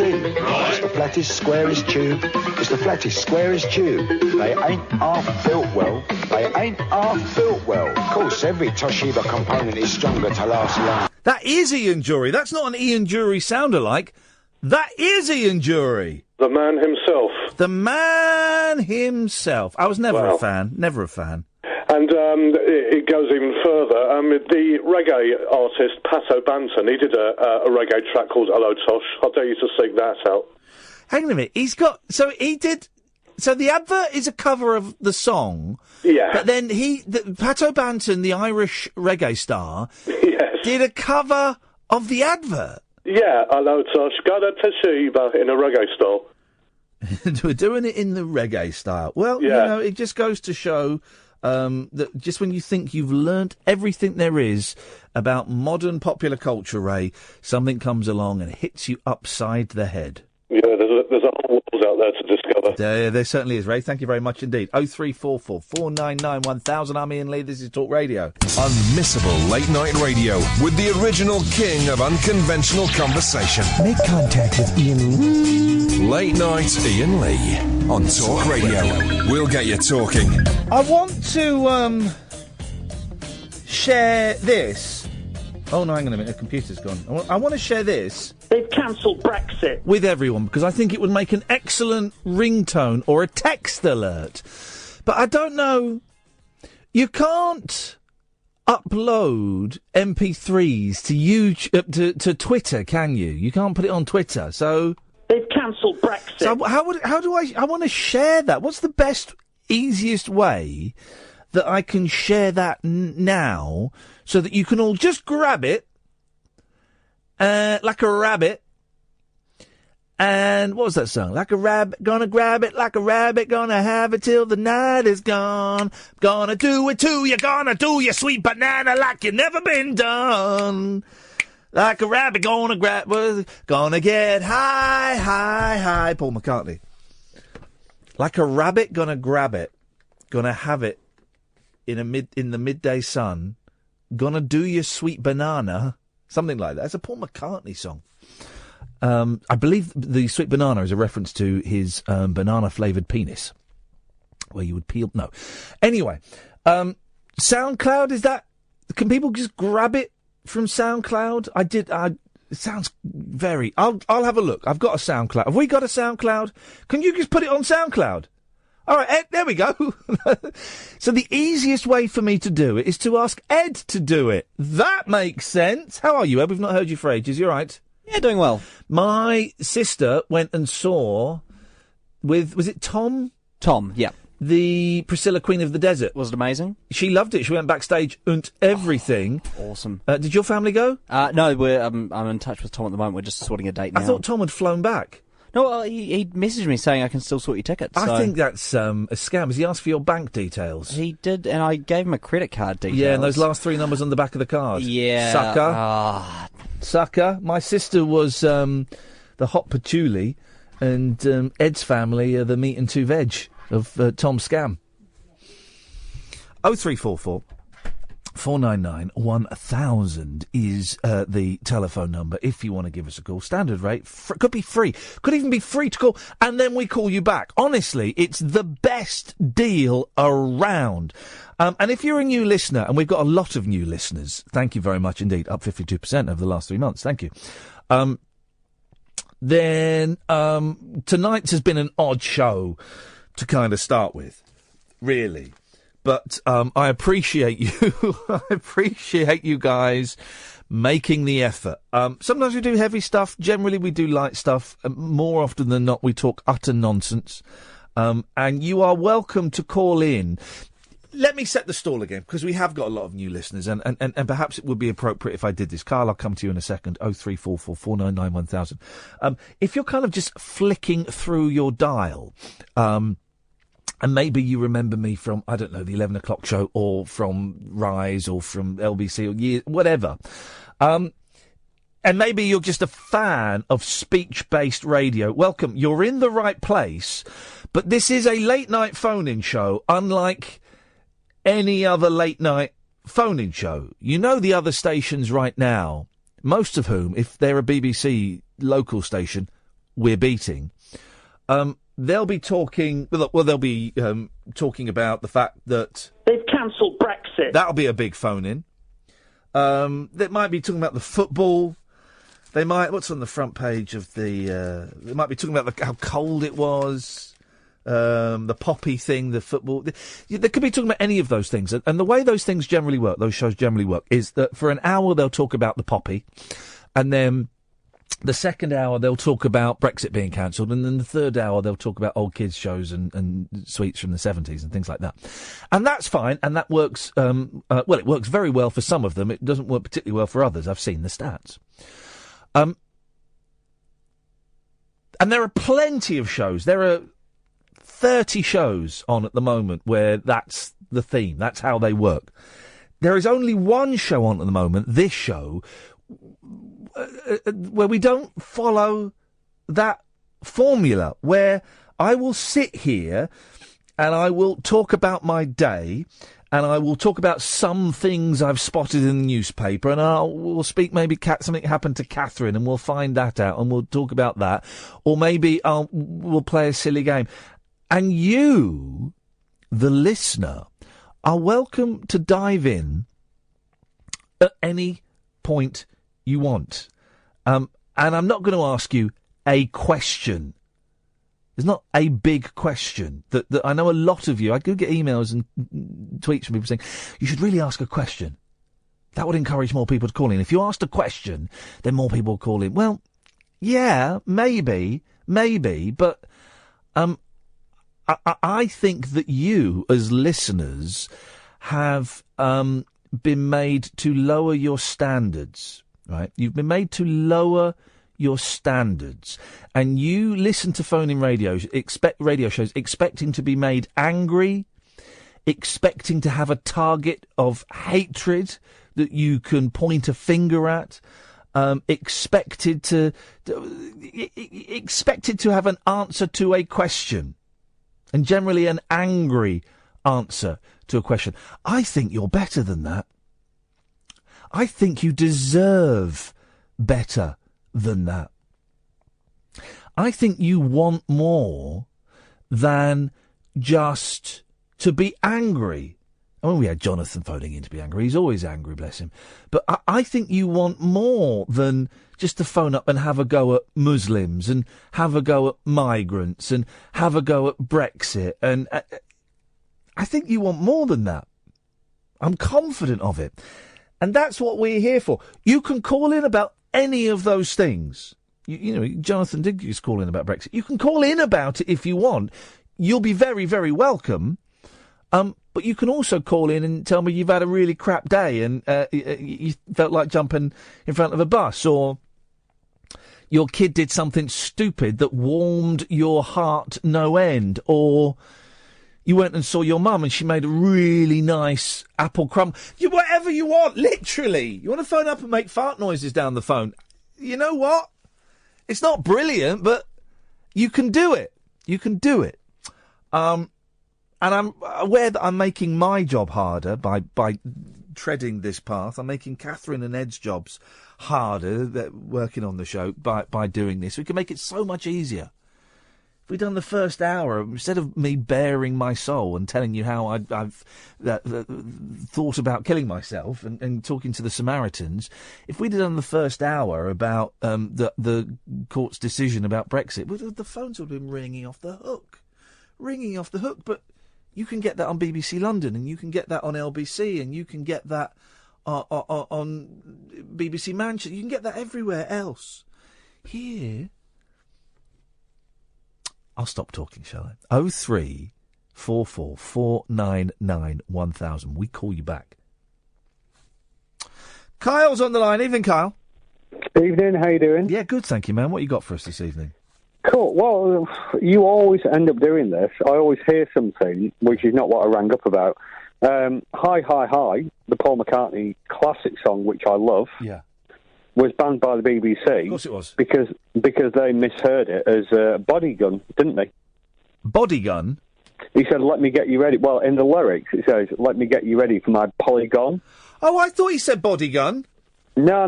He said, let me get you ready for my polygon. And the BBC heard it as body gun and thought, oh, that's reference to a penis. No, what about you're going to do my sweet banana? That's a penis. Sweet banana is clearly, I think, a penis reference. Hang on, let's see. I'm sure he says body gun. No, polygon. Let's have a listen. This is a great song, by the way. This is... I'm going to go to an advert. It's a rocker. What's the other Paul McCartney solo single that was banned? Give Ireland to the Irish. Give Ireland back to the Irish. Here we go. Listen to this. This is the song when John Lennon heard it. He phoned Paul up and said, "Oh, Paul, you got good again." Here we go. Here we go. Here we go. My body gun. I'm sure he says it. Here we go. Well, when I met you at the station, you were standing with a bootleg in your hand. It's a great song. You're back to my little place for a taste of a multicolored band. We're gonna get high. The night is young. Here we go. Like a rabbit, gonna grab it. Oh.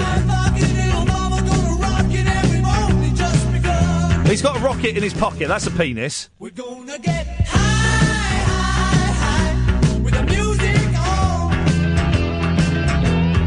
Won't say bye till the night is gone. Here we go. I'm gonna do it too. You're gonna do your sweet banana. That's definitely a penis. In the midday sun.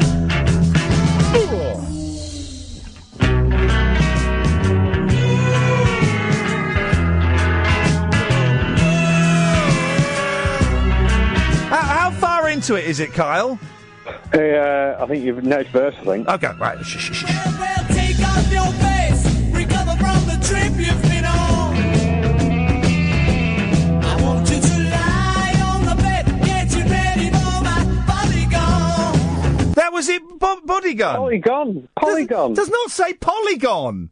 It says polygon. I will recover from the trip you've been on. Lie on the bed. Going to get you ready for my body gun. Polygon. That doesn't even make sense. Hang on. I want you to lie on the bed. Get you ready for my polygon. I think he says poppy goal. Does he say? He says poppy goal. Hang on. I want you to lie on the bed. Get you ready for my polygon. Poppy goal. Right, okay, you play it again. Hang on. Hang on. He said, is he singing Puppy Foal? Is it Farmer John? Hang on. I want you to lie on the bed. Get you ready for my polygon. There we go. Puppy foal. No. It's not polygon. What the hell Kyle, even by your standard, that is the most nonsensical thing you've ever said. He's not saying polygon.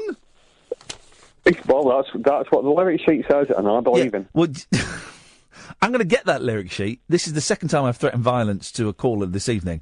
I'm going to crumple it up and I'm going to shove it right up your jacksie. There's no need. Can I just say, the other couple of bits, by the way, is I did scribble, because Jonathan said something which amazed me, but I wrote it on the bottom of my shopping list. Was it the bit about sodomites? Because maybe I should have apologised for that if anyone was offended by it. It was a weird headline in the Mail. It was on the Mail Online and they changed it. Brexit decision overturned by something, there's 3 judges, something, and an openly gay judge. Well, you see, I don't know whether you'll dump this, but anyway. But on my shopping list, genuinely, I've written, and this is genuinely true, bubble bath, orange juice, parsnips, ? And beneath that is the word, or the phrase, sodomite judges. There we go, ladies and gentlemen. Well, I know a few places where you can... Why won't my screen has gone to cop? I can't cut you off, Kyle. Oh. That's a good thing, isn't it? No. No, what I'm going to... No, stay there. This is awkward. Hang on a minute. I'm going to have to close down... Can you not do a sugar off instead? That was what I was ringing about. I've had a really bad night. Hang on a minute. Hang on. I want to cut you off, and I can't. No, don't cut me off, man. I have to cut you off. Oh. I'm going to cut you off. Hang on a minute. I need to close the computer and then open... Do you want me to cut it off? Or? No. I want to do it. I want to feel powerful. I want to feel bigger. Can you do it? Well, the idea I had for a phoning was... Yeah, I fixed it. No, I do the cutting off here, callers. It's me. It's me that does the cutting off, callers. Not you. I'll make that decision. All right. Thank you. What I expect or hope for. This is a text from Michael, who sends in a lot of obscenity. Actually, and I'm imagining is a lunatic. What I expect or hope for from your show is to hear more of Kath. She should have more airtime. Well, Michael, because of that, Kath's just had 5 minutes airtime docked. If you want to download this... Oh. Brexit. Yeah. They've cancelled Brexit. Ed I've just tweeted it. At Talk Radio has just tweeted it, and I'll go and post it on my Facebook page as well. You can have that. And I would love video evidence of you using it as your ringtone or your text alert over the next few days. That would make me very, very happy. 0344 499 1000. I'm Iain Lee. This is Talk Radio. Across the UK, online and on DAB. Talk Radio. We'll get you talking. Talk Radio. Ah, man alive. The last hour of the show, if you want to give us a call, I can feel a tickle in the back of my throat. That's got to be bad news, hasn't it? 0344 499 1000. I'm Iain Lee. This is Talk Radio. Late night, Iain Lee on Talk Radio. We have ways of making you talk.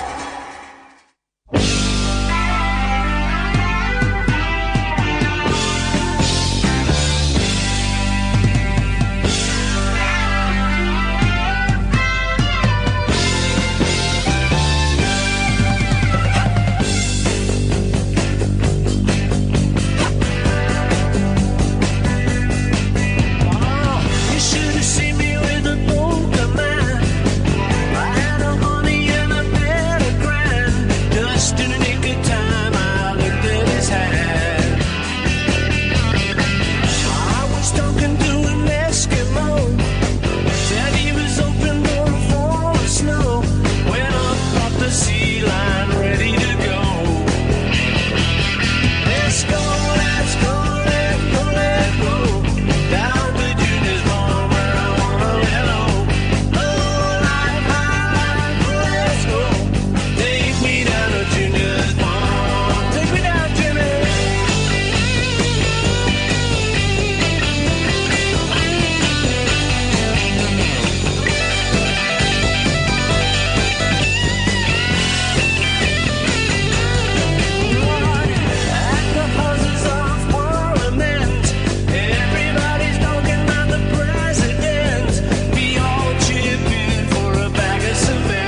think, dear listener... Hang on, I like this bit.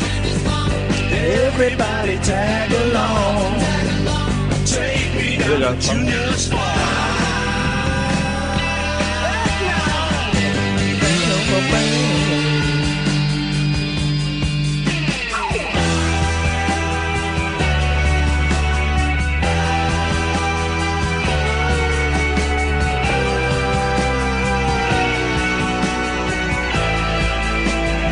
That bit's a bit longer than I thought, sorry. He's wanging on. We should have called it Wangs. Wangs, yeah, very nice. Okay. Etc. I think 0344 499 1000. Regular listeners, people who followed my career will know that I have a curse.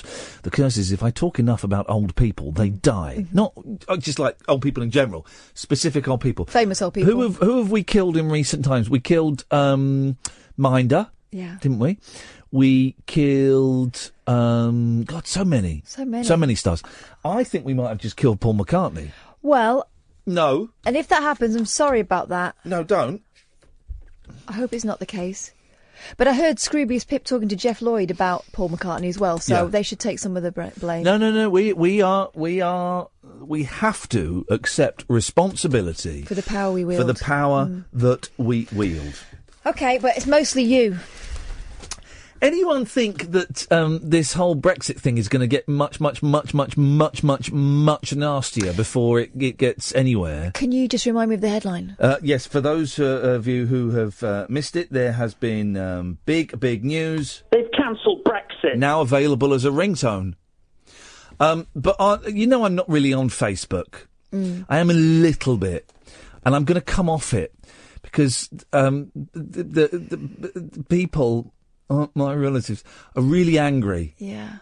I don't put this bit in the podcast because they're my family and I love them and stuff, but they're really angry at what they see as they've cancelled Brexit. And of course they haven't. But there are now conspiracy theories that Theresa May was a Remainer. And that that's not a conspiracy theory. No, but that she was never going to activate Article 50. It's all just people are getting really angry, and I don't want any more anger in the world. No, let's just do it. But you know what the problem with this whole thing is that we were all given unrealistic expectations when it came to the amount of money that was going to get ploughed back into the NHS, all that stuff. But also how easy it would be to bring in Article 50 without consulting the Commons. Don't, because then people will just say that you're a Bramona. I'm not moaning. I'm just explaining. And it's just everything is just so nasty. And I'm gonna come off Facebook, and I'm gonna. I don't want to. Why don't you just block your family? I don't want to be involved in any of this. It's all got very dark. I know someone who can shed some light on things, though. Nigel. Oh, hi Ian. How are you? What do you think about this? Them cancelling Brexit. Well, I haven't been listening to the show. I've been busy on the internet. Sorry about that. I've been so busy on sorting out some films, so I don't know what you're on about at the moment. So. That's unusual. Normally, you listen to the show. Have you ever? Yes, have you ever listened to the show? And be honest. Well, I can't get the signal where I am at the moment. You can listen online on the internet. Oh yes, I've listened on the internet. Yes. What was your favourite bit? What was your favourite bit that you've ever heard? That you weren't in. The bit I was in. No. The bit that you weren't in. What was your favourite bit that you'd heard of the show? I don't know. I haven't listened for a long time. You've never listened, have you? Yes, I have. Not for the last few weeks. Okay. So what was I forgot? What was I going to say now? Yeah. So I've been busy on the internet. Do you mind me talking about what I was busy on? Were you? I have an idea what you've been busy on. Were you pumping off? How's the record going, by the way? Yeah, listen, this is what I have. This is what I've. Oh dear God, I have been. Dan got in touch with me today. Yeah, DJ Dan. Yeah, so the one who helped me with the record. Yeah. He's worried about you. Why? Because. He told me a message that you'd sent him because he's worried about you. What Well, he hasn't contacted me for a long time. That's what I was worried about. What was going on with you and him and everything. No, you sent him a message. Okay, yeah, anyway. A joke. I was joking. That was a joke, was it? Yes. Hi, Dan. Lindsay Lohan wants money off me to help me get gigs. Oh, no, not that. No, this was something something else I said. Repeat that. What did you say again? What was it about? Something about Lindsay Lohan? Yes. Hi, Dan. This is a message you sent to Dan. He's only shared it with me because he's worried about you. Oh, that's true. Yeah, she was after money to join her band, but it wasn't the real Lindsay Lohan, like you said before. There's some nutty people out there, you know. And after I said I'm not going to pay it, it disappeared.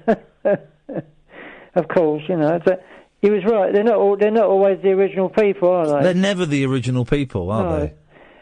So it's best to just be in touch on the ordinary, the one with the tick, sort of thing. No, I've been. I didn't tell you, but when I was 17, I played for the singer Danny Williams, drumming, reading music, and everything. I was quite young, 17, playing, and I've just found a film of him singing on YouTube, which because I couldn't. It's very hard to find because he's not around much now. Is he still alive? I don't know who Danny Williams is. Well, he sung Moon River the same as Andy Williams. They both sang it. So Andy Williams had a hit with it? Yeah, and then Danny Williams copied him. Are they brothers? No. Cousins? No, they're not. Good friends? Yeah, because it's just the same name. Okay. But and also, Danny is kind of an anagram of Andy. It's weird, isn't it? But it was. There's not many films of Danny Williams about on YouTube. I just found one particular one I've put onto my wall at the moment. Yes. Singing a different song, but. And are you playing the drums with him?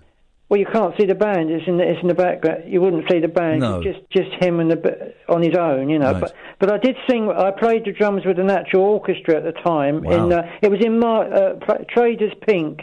You haven't heard of it, have you? No. But it was a cinema, and they turned it into a nightclub. I believe you. And when you say an orchestra, how many people were in it? About 50. Yeah, 50. Yeah, I believe. And it was the first time I had to read music with a band, but I already had lessons before that, so I knew how to read the music, obviously. Kath's rubbing her chin and doing a Jimmy Hill chinny wreck on, but I believe it. Now she's doing Eric Morecambe glasses. The problem it was recorded. I'm on the actual record because they were recording the whole band orchestra at the time. Brilliant. So in some of the charity shops, you'll see a picture of him with Moon River on the front. I'm on that album. Hey, brilliant. Yeah. I can't believe it myself. People just don't believe you. I can't, Well, Kath doesn't believe you. It's true. I've got the newspaper cuttings to prove it. I'll put them on. Mum still kept the newspaper cuttings of me being in the paper because obviously the press. Because being so young of doing a concert. For 2 hours it was, in this place where it used to be a cinema. And I'm in the papers with it. So that's good. Well, that's Nigel. Excellent stuff. So I can film the newspaper cuttings and put them on YouTube, but I don't think it's necessary. No, I think it's unnecessary, Nigel. If I may speak honestly, I know there are videos of you pumping off and videos of you performing and things. I haven't watched any of them. No. I refuse. Have you been on the X Factor? No. No, they made up a thing saying I was on the X Factor. Oh, okay. It's just a made-up That was film. a made-up thing. Huey Green. I did some shows with Huey Green in the 70s. Excellent stuff. It's hip. It's the kids have got it. It's for the teenagers. It's a great reference. Thank you very much indeed. 0344 499 1000. This is Talk Radio. Late night conversation worth losing sleep over.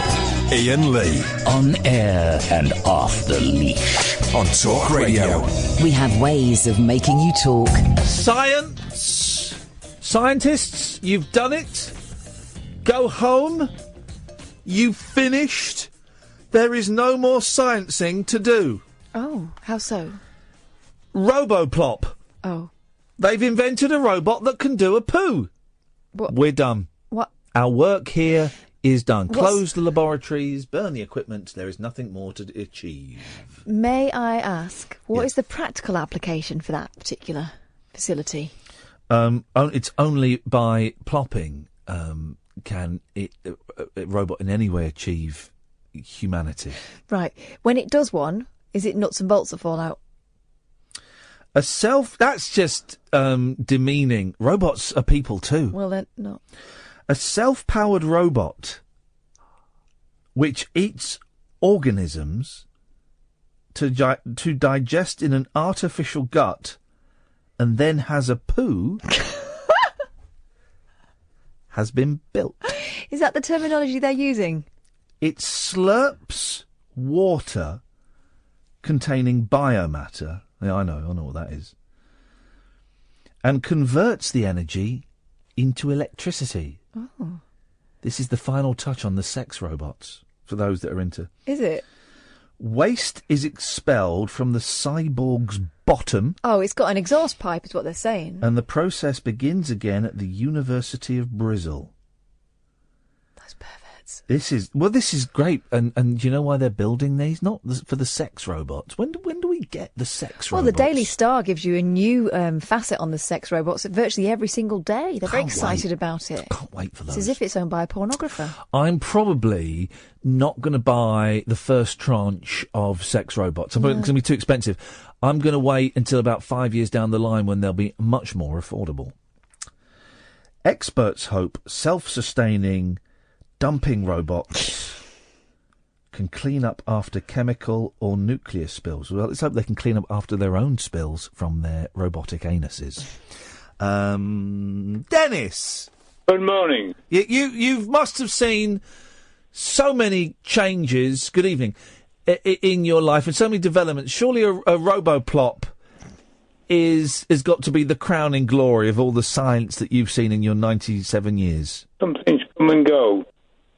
I mean, I thought years ago when I watched Goldfinger, yes, he had a sat-nav in his car, and I thought, bollocks, never have anything like that. Yes. So I must have come up. Incidentally, yes, I wanted to talk to you about the EU. What James Bond film had a pooing robot? Yes, EU. Yes. Why are we worried about the EU? The bloody thing's falling apart anyway. Oh, God. There's so many people owing money. The Italians are in debt. The Greeks are even further in debt. Germany's fed up of bailing everybody else out. The French are jealous. As far as I'm concerned, the whole lot's finished. Can't understand anybody wanting to join them, rejoin them. Is that sorted? Have you heard of Danny Williams? No. Scott has tweeted Danny Williams was good. Second only to Hank Sinatra and Tommy Bennett.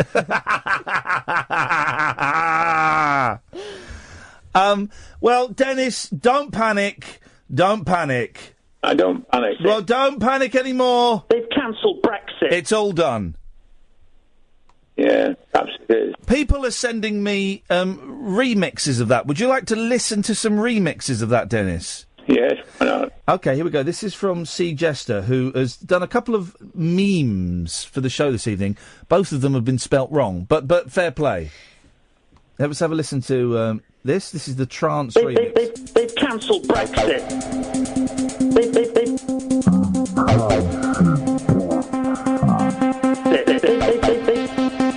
I'm coming up.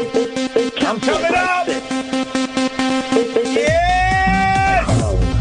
Oh! I'm having a flashback. They've Brexit.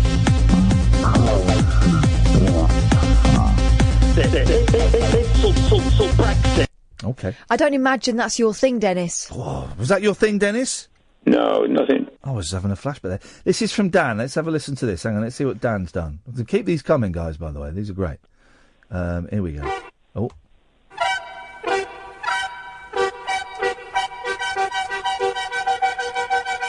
They've cancelled Brexit. They've cancelled Brexit.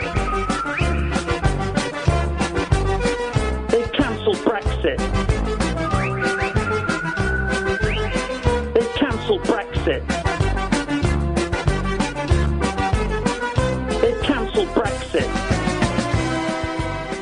That was a seamless mashup. Aren't people weird? Yes. That was great. Play it again. No, I'm not playing it again, blimey. Who wrote the words to the Birdie song? Because there are words, aren't Yeah. there? Just a little bit of this. And a little bit of that. And shake your arse. Wait a minute. Arse. No. Arse. And I remember it being played at a school disco when I must have been 9 or 10, no older than 11, but I think I was 10. And we all sang those lyrics out loud, and the teachers watched and laughed. A little bit like Mini Pops, but less sexual. I wanted to be in the Mini Pops. Thank Yeah. goodness that never happened. Yeah. I wonder. Very inappropriate. I wonder how damaged the girl that played Madonna was. Dennis, thank you, mate. Good night. Night. Did you ever see the Sheena Easton one? Yeah. Oh my word! But I thought that was the best. 0344 499 1000. People saying, I hope no one takes advantage of Nigel. I suspect they will. I suspect they might have done, and I suspect they will. And there's not really anything we can do about it because Nigel, I don't quite know what makes Nigel different from other men, but there is definitely something, and his bullshine detector is not activated. And he is very trusting. And here's the thing. He has a blind spot when it comes to certain types of people. People like Nigel, I worry. He lives with his mum, right? And what is he, 60?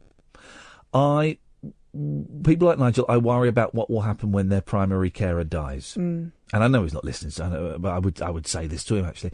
But I worry what will happen to vulnerable people when their carer dies. The person that looks after them dies, and his mum's old, you know. And so I don't lie awake at night worrying about Well, I'm it. sure he could move in with you. Oh yeah. Honey! Hello. Hello, honey. What you got for us?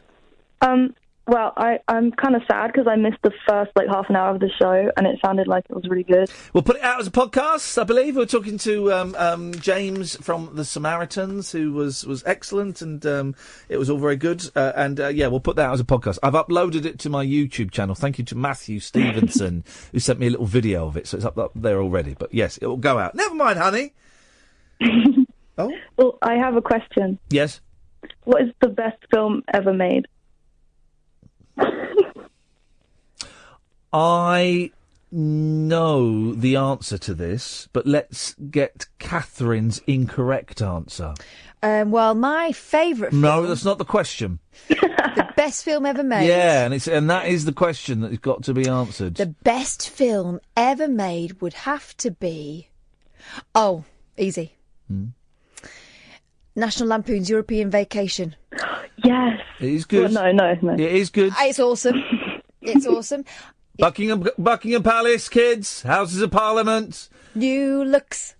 Is that the one where she makes a porno? Yes. It's a great she's film. La Donna nella Duccia. I think she is one of the most attractive women in cinema. She's history. a Darbo, isn't she? Huh? Not Olivia Darbo, the other one. No, she's not a Darbo. She is. Mike Darbo from Manfred Mann. Is she Mike Darbo from Manfred Mann? Yeah, she is. Honey, what do you think is the best film ever made? Pee-wee's Big Adventure. Now, that is a great film. You don't like Pee-wee, do you, Kath? I find Pee-wee a little bit, Paul Rubens. creepy. Yeah. I consider Pee-wee Herman to be the American Frank Sidebottom. I see a lot of similarities. Yeah. The first film's great. The second film, I think, is it Pee-wee's Big Top? That's When not he so goes, good. The second film scares me because, there's a scene where he, kisses this girl, and it goes on for, a minute, and it just is wrong. Yeah, it feels weird, doesn't it? He recently did a film on Netflix. Now, the Netflix films are generally pony, but the Pee-wee Herman film on Netflix is absolutely brilliant. I loved it. It is. I think he's just so good. We tried to get him on the show, and we never heard anything back, unfortunately. Have you seen Pee-wee's Playhouse? I've seen some of it. Yes, this is like the sort of, in inverted commas, kids' TV show that he did. It's so good. It's like art. He is. I think. I think he's a performance artist, and I think he's a genius. But you're wrong. That's not the best film ever made. Yeah. Go on. The best film. Has it got a man in a box in it? Well, no, it hasn't actually, but it's got men trapped. The best film ever made is Dog Day Afternoon starring Al Pacino. Why is it? Have you seen it, honey? Yeah, but not in ages. Yeah, well, you need to watch it again. I've It's the never seen it. You should. It's the best film ever made. Why? Wait, is that the one where he is robbing the bank and then he gets stuck or something? Yes. Yeah. Okay. Yeah, I'm thinking of the right It's one. a true story. Right. Beautiful, right? It's about two guys, they're robbing a bank, it goes wrong, of course, and what should just be a straight in, give us the money, they get out, turns into a siege situation. Is it a caper or is it serious? Oh, it's very serious. 1973, directed by Sidney Lumet. It is way ahead of its time in some of the issues, right? The police bring down his wife, Al Pacino's wife, to talk to him, right? And he goes, "What have you brought her for? That's not what. I'm not doing it for her." They said, "You said you're doing it to get money for your wife." No, not her. Turns out he's gay. He considers this gentleman to be his wife. This gentleman is transgender. The money is to pay for his gender transition reassignment. 1973. Way ahead of its time in the issues it's dealing with. It's fraught. It is It's brought. It is a It is a masterpiece in acting and suspense, and it's all really long. Is it though? Because Al Pacino is one of these that tends to play himself. No. Oh no! What do you mean he plays himself? Wah!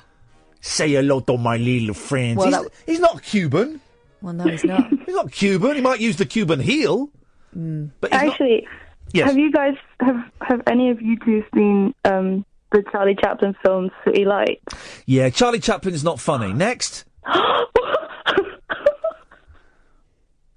I think we could, if we went out and interviewed 100 people, 99 of them would say Charlie Chaplin's not funny. The other person would be an idiot.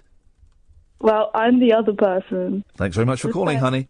If you want good silent comedy, Laurel and Hardy. Laurel and Hardy and Harold Lloyd. My dad used to be is into Laurel and Hardy. In fact, he's a member of the Sons of the Desert. He's got a fez and everything. And Jeannie Weenie, we like that one. Bo Chumps. You seen that one? I like the one where they're their babies. You seen that one? Probably. Where I got forced to watch them all. They're their babies, right? And the wives go out and they have to babysit their babies. And the babies are just as stupid as they are. And it's like a massive set, massive bed, a massive chair. And they're idiots. Have you ever seen Bo Chumps, though? Which one's Bo Chumps? They joined the Foreign Legion to forget a woman. Oh, yeah. And it's while they're there that they realise that every single man in it is forgetting the same woman. Yeah. And they've all got the same picture. It says, "With love, Jeannie Weenie." There's what's the one? Their films get really dark. There's the brilliant one. There's the one where they try and kill themselves. They try and commit suicide, right? Do they try and commit suicide? Or they get... What's the one? No, I don't think they are trying to commit suicide. They've got... That's it. They get caught up with the mafia, and they've got concrete on their feet, and they're going to be drowned. But there's this weird thing where they get dropped in the water with this concrete on their feet, and then they get pulled up again, and it's just brilliant. So you explaining them to me, I just get little flashbacks of being a kid. It was always on, but I don't know what any of them are called. I wish I still had that box set of Laurel and Hardy DVDs, and I didn't.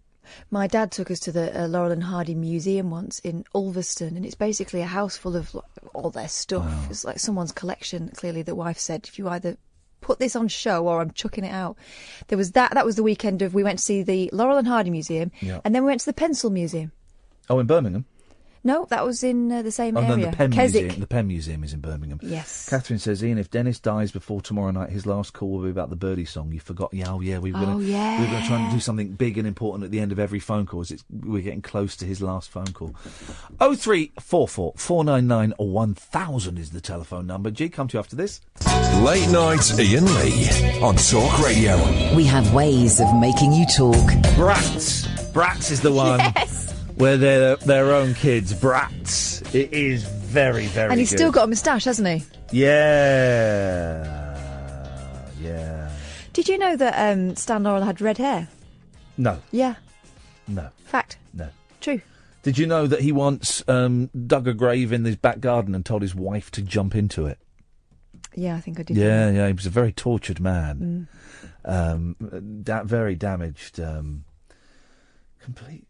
What's this? Laurel and Hardy complete collection. Silence Talkies. 18 DVD. What the hell is this? Get off of Amazon. G. This is going to be the shortest call ever. Uh-oh. Well, already it's not. Best film ever made. Yes, go on. Surely it's Cling. Cling?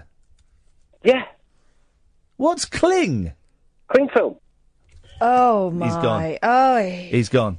How dare you? How dare you? He's gone. I mean...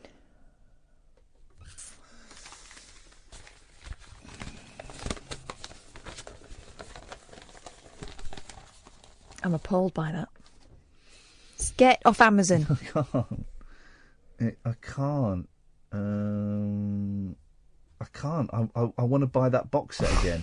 When I bought it, it was £100, and here it's only £35.40. I can't afford it, but Christmas is coming, Catherine. Okay.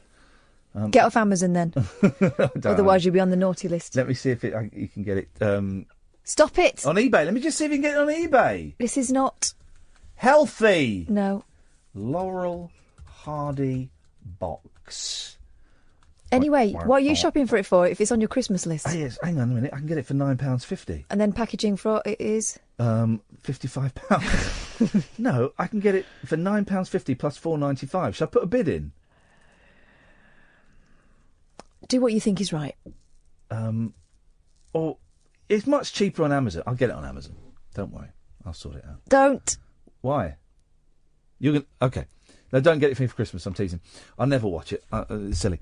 03444. This is the thing. This is how my brain works. Is I'll think of something like Laurel and Hardy and think, oh, I must get everything they've ever done. Yeah, I do that. I can't just go out and go, oh, I'm going to buy a couple of DVDs and watch them. It's like, I must get everything. Like the Harry Nilsson box set. Yeah. When we were in the car the other day, I fished out the Harry Nilsson. Like I've got this here. Look, I bought for 25 quid, 30 quid. Yeah, but why wouldn't you? Because, you can buy 2 CDs for the same price as I bought the Paul Simon box set. Paul Simon's complete 1965 to 2011 studio and live recordings of 15 CDs. I am in danger of being a compulsive shopper, but I'm trying to do a new thing, which I heard from a guy. Do you remember we used to talk to that very charming old American bloke at the other place who was a penny pincher? Oh, I do remember him. And yes, he yes, had yes, this, yes. and he was great. He had some great stories. Remember, he was at university at the time of the Kennedy assassination, all that stuff. Yep. In the Peace Corps and stuff. Anyway, he said... You know, John Peel witnessed the Kennedy assassination. Did he? He was there, yeah. Isn't that interesting? Yeah. Anyway, he said... I think he was because there. I tend to think of things that I want, and then I'll start searching for them, and there's like this hunting instinct, and then when I find it, I feel like a real rush, and then buy it. What you need to do is put it on the back burner, and if you still want it 3 days later, then you buy it. Because I will never want it 3 days later. But I won't want it 3 days Exactly. later. Yeah, so I might as well get it now. No. Well, otherwise It means you don't really want it. Well, otherwise I won't get it. So I should probably get it now while I want it. If you still want it in 3 days, then get it. I won't want it in 3 days. Well, then there you go. Well, you save yourself 30 odd quid. You're welcome. If you can spend it on me. How about that? I've seen some things that I want. If I get it now, then I'll have it and I won't watch it. Yeah. But I'll have it. Yeah. I don't want any more things. Here's the thing. What's that book? There's a book, isn't there, about how to get rid of everything you own? Ironically, you have to buy the book. The Ancient Art of Tidying Up. Is that what it's called? Something like that. that. You know the book I mean? Is it? Yeah, it shows you how to have tidy drawers and stuff. Does it not just... Many years ago, I was 24 years old, and I was tipped to become the next big thing, and I was having a dinner with a lot of other people tipped to be the next big thing, and some of them were big things. It was paid for by Channel 4, and I was sat next to Kevin Ligo, who was then the head of Channel 4. And on the other side, I had Sacha Baron Cohen. Who's he? Exactly. Opposite me, I had John Ronson. Who else was there? A few other people were there. And I remember Kevin Ligo saying he'd got divorced and he had got rid of everything he owned, right? And his house, he said, was empty. And I said, what do you mean? He said, I've got rid of everything. The books, the CDs. Not because of the divorce. He just said, I just decided to get rid of Didn't need everything. it. And I remember saying to him, I said, no, things are good.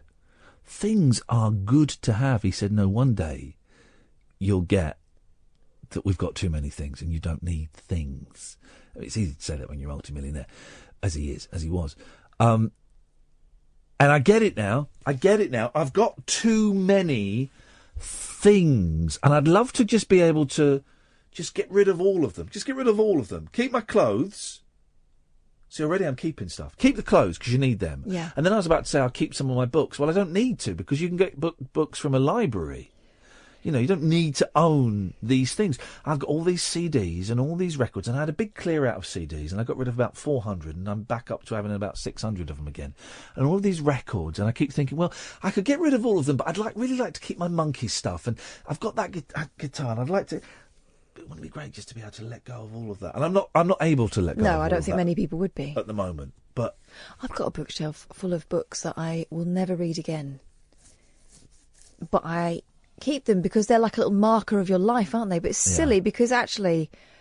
Oh, I read books again, and quite often I go to find a book that I read 15 years ago, and of course I can't find it because I chucked it out thinking I'll never read it again. Most of them you'll never touch again. Oh, no, I will. So now I think if I read a good book, I'll pass it on. This is the joy of having a terrible memory. Is I'm constantly reading old books again. Like I've got all the Kurt Vonnegut's. I love Kurt Vonnegut, and every couple of years I'll kind of just go through them again and rediscover how much I love Kurt Vonnegut. And I'll read Mother Night again. Oh, Mother Night! Maybe I should replay a piano. And I'll read that. Oh, I'm going to get Sirens of Titan, and I get all these books and go through it. But it would be wonderful to have nothing, just my clothes. Just that's it. Mm. Wouldn't that be wonderful? I can't imagine what that would be like. It would be. I think the clutter that we have in our lives is representative and is equal to the clutter in our head. Absolutely. Completely. Mm-hmm. And just getting rid of all of that would be lovely. But I can't, so I might as well buy more crap. 0344 499 1000. This is Talk Radio. Uncut after-hours conversation for the up all-night generation. Late night Iain Lee on Talk Radio. We have ways of making you talk.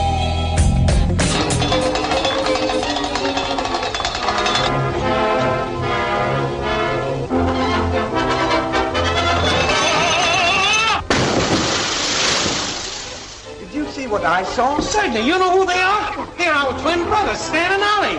What are they doing? I don't know. Come on, let's get them up. Get a hold.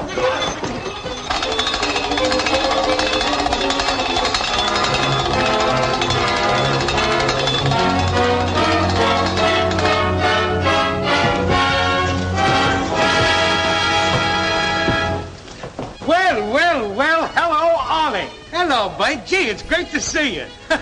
Hello, Stan. Hello, Alf. What are you doing here? Mother wrote us and told us that you two were dead. Well, we just arrived this morning on the Periwinkle. That explains everything. They've been mistaken for us, and we've been mistaken for them. Why, say. Let's go home and explain it to the wife. You're sure looking good, Stanley. But how you have altered. You've altered too, but you haven't changed a bit. Has he, Ollie? He's just the storm, baby. That laurel is the dumbest thing I ever saw. The other one is, too. You're absolutely right, Bite. Neither one of them can see any further than the end of their nose.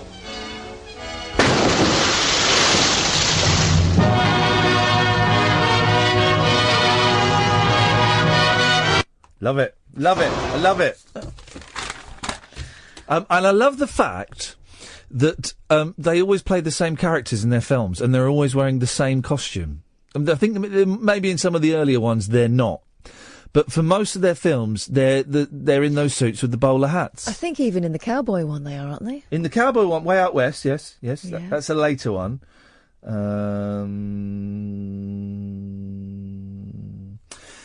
Yeah.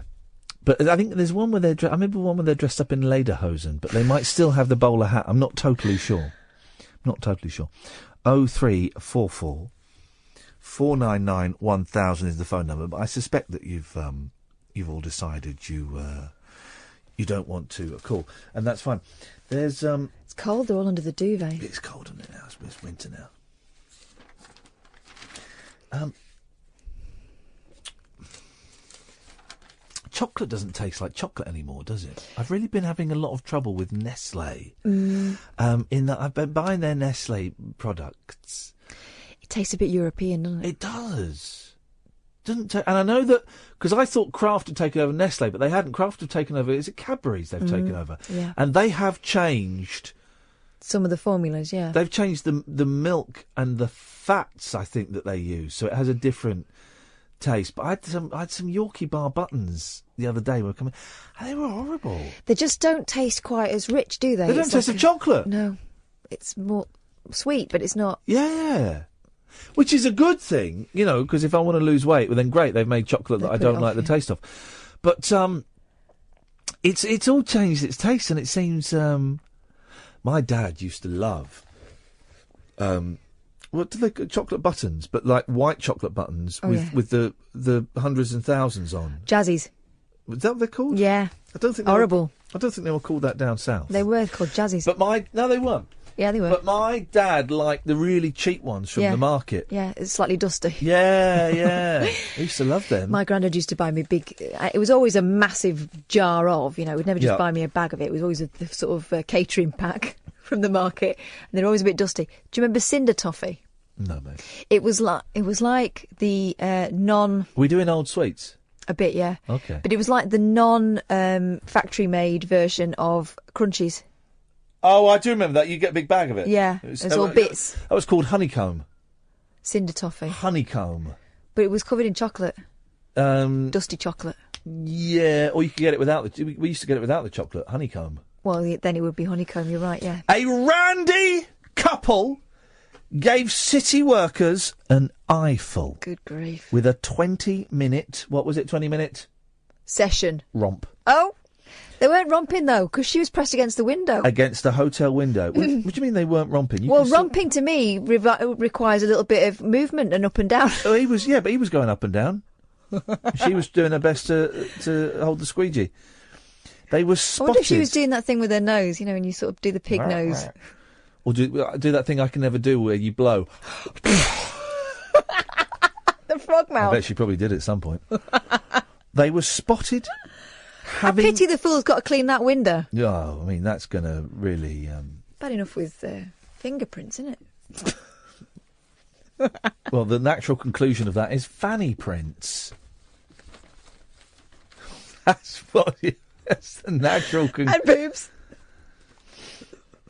They were spotted having sex pressed up to the glass in full view of the offices of thousands of insurance staff and brokers. Maybe she likes stationery.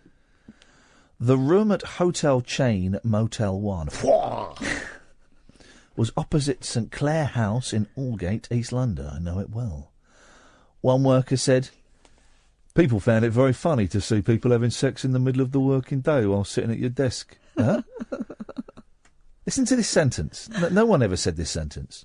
This is the sentence. One sentence. People found it very funny to see people having sex in the middle of the working day while sitting at your desk is hilarious. Oh, no, it just needs some punctuation. It's fair to say it was a bit of a distraction for those whose offices faced the hotel, and it made for some interesting meetings.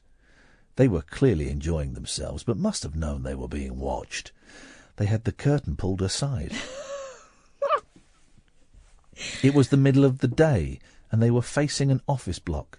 They must have done it on purpose. You don't say. Well, they were doing it on purpose. You mean say? So it was a nasty fall. No one could believe how brazen they were, although this does happen quite often here. Oh.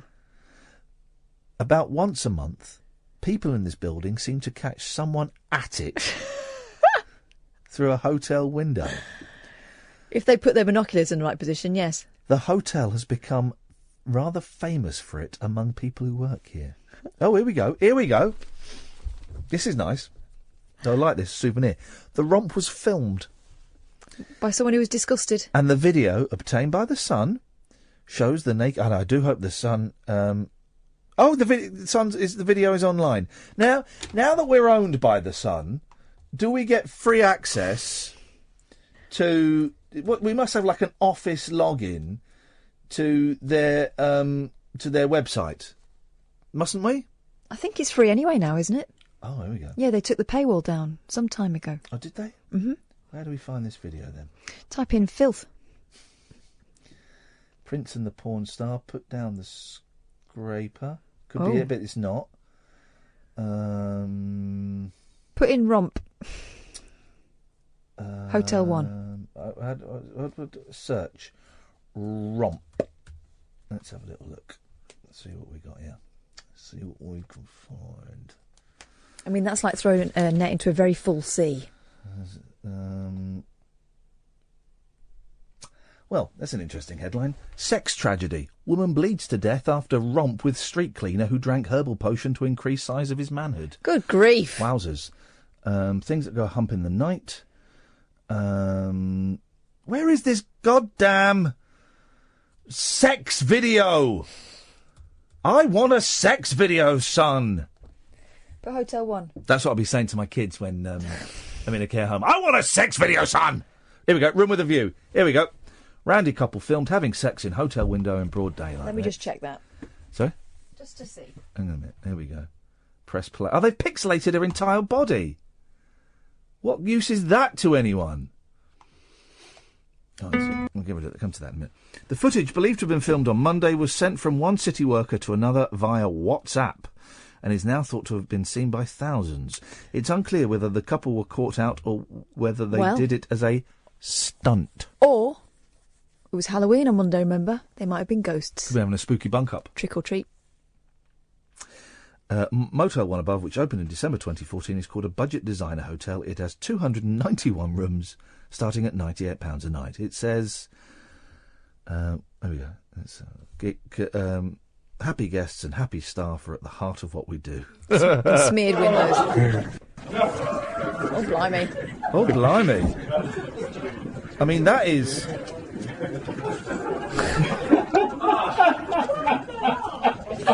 Oh, blimey.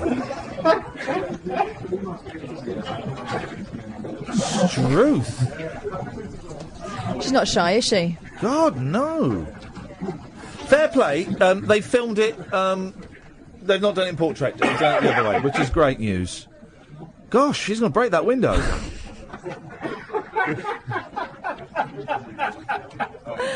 That's. Wow. I mean, that is remarkable. What on earth are they thinking? Well, I'll tell you if you want. That is absolutely remarkable. Some people. Sometimes when a mummy and daddy love each other very much, they mess up the windows. Man alive, that is... that's actually... I felt quite sad about that. That's because everyone's laughing at them. Well, it is quite funny. Well, it is. Imagine... it does look funny, really, doesn't it? When people have sex, it's funny. It's really serious to them, but to everyone else it's funny. Yeah, it's a strange thing to be doing, isn't it? Isn't it silly? I'm going to put this here and I'm going to wobble about a bit. Yeah. And then you can sit on top and wobble about a bit. Yeah. Oh, God. It's all skin, isn't it? It's all skin. It's all skin. On that bombshell, we're done. I'm going to go and clean my windows. Yeah. We're done. We're done. Thank you, Catherine. Thank you, Edward. Don't forget, the podcast is up on iTunes and Acast and Pocket Cast and all those different kinds of places. Tomorrow, last day of the week. Who'd have thunk it? 2 mics up next. Bye-bye. Talk Radio. Digital debate for the UK. Talk Radio. We'll get you talking.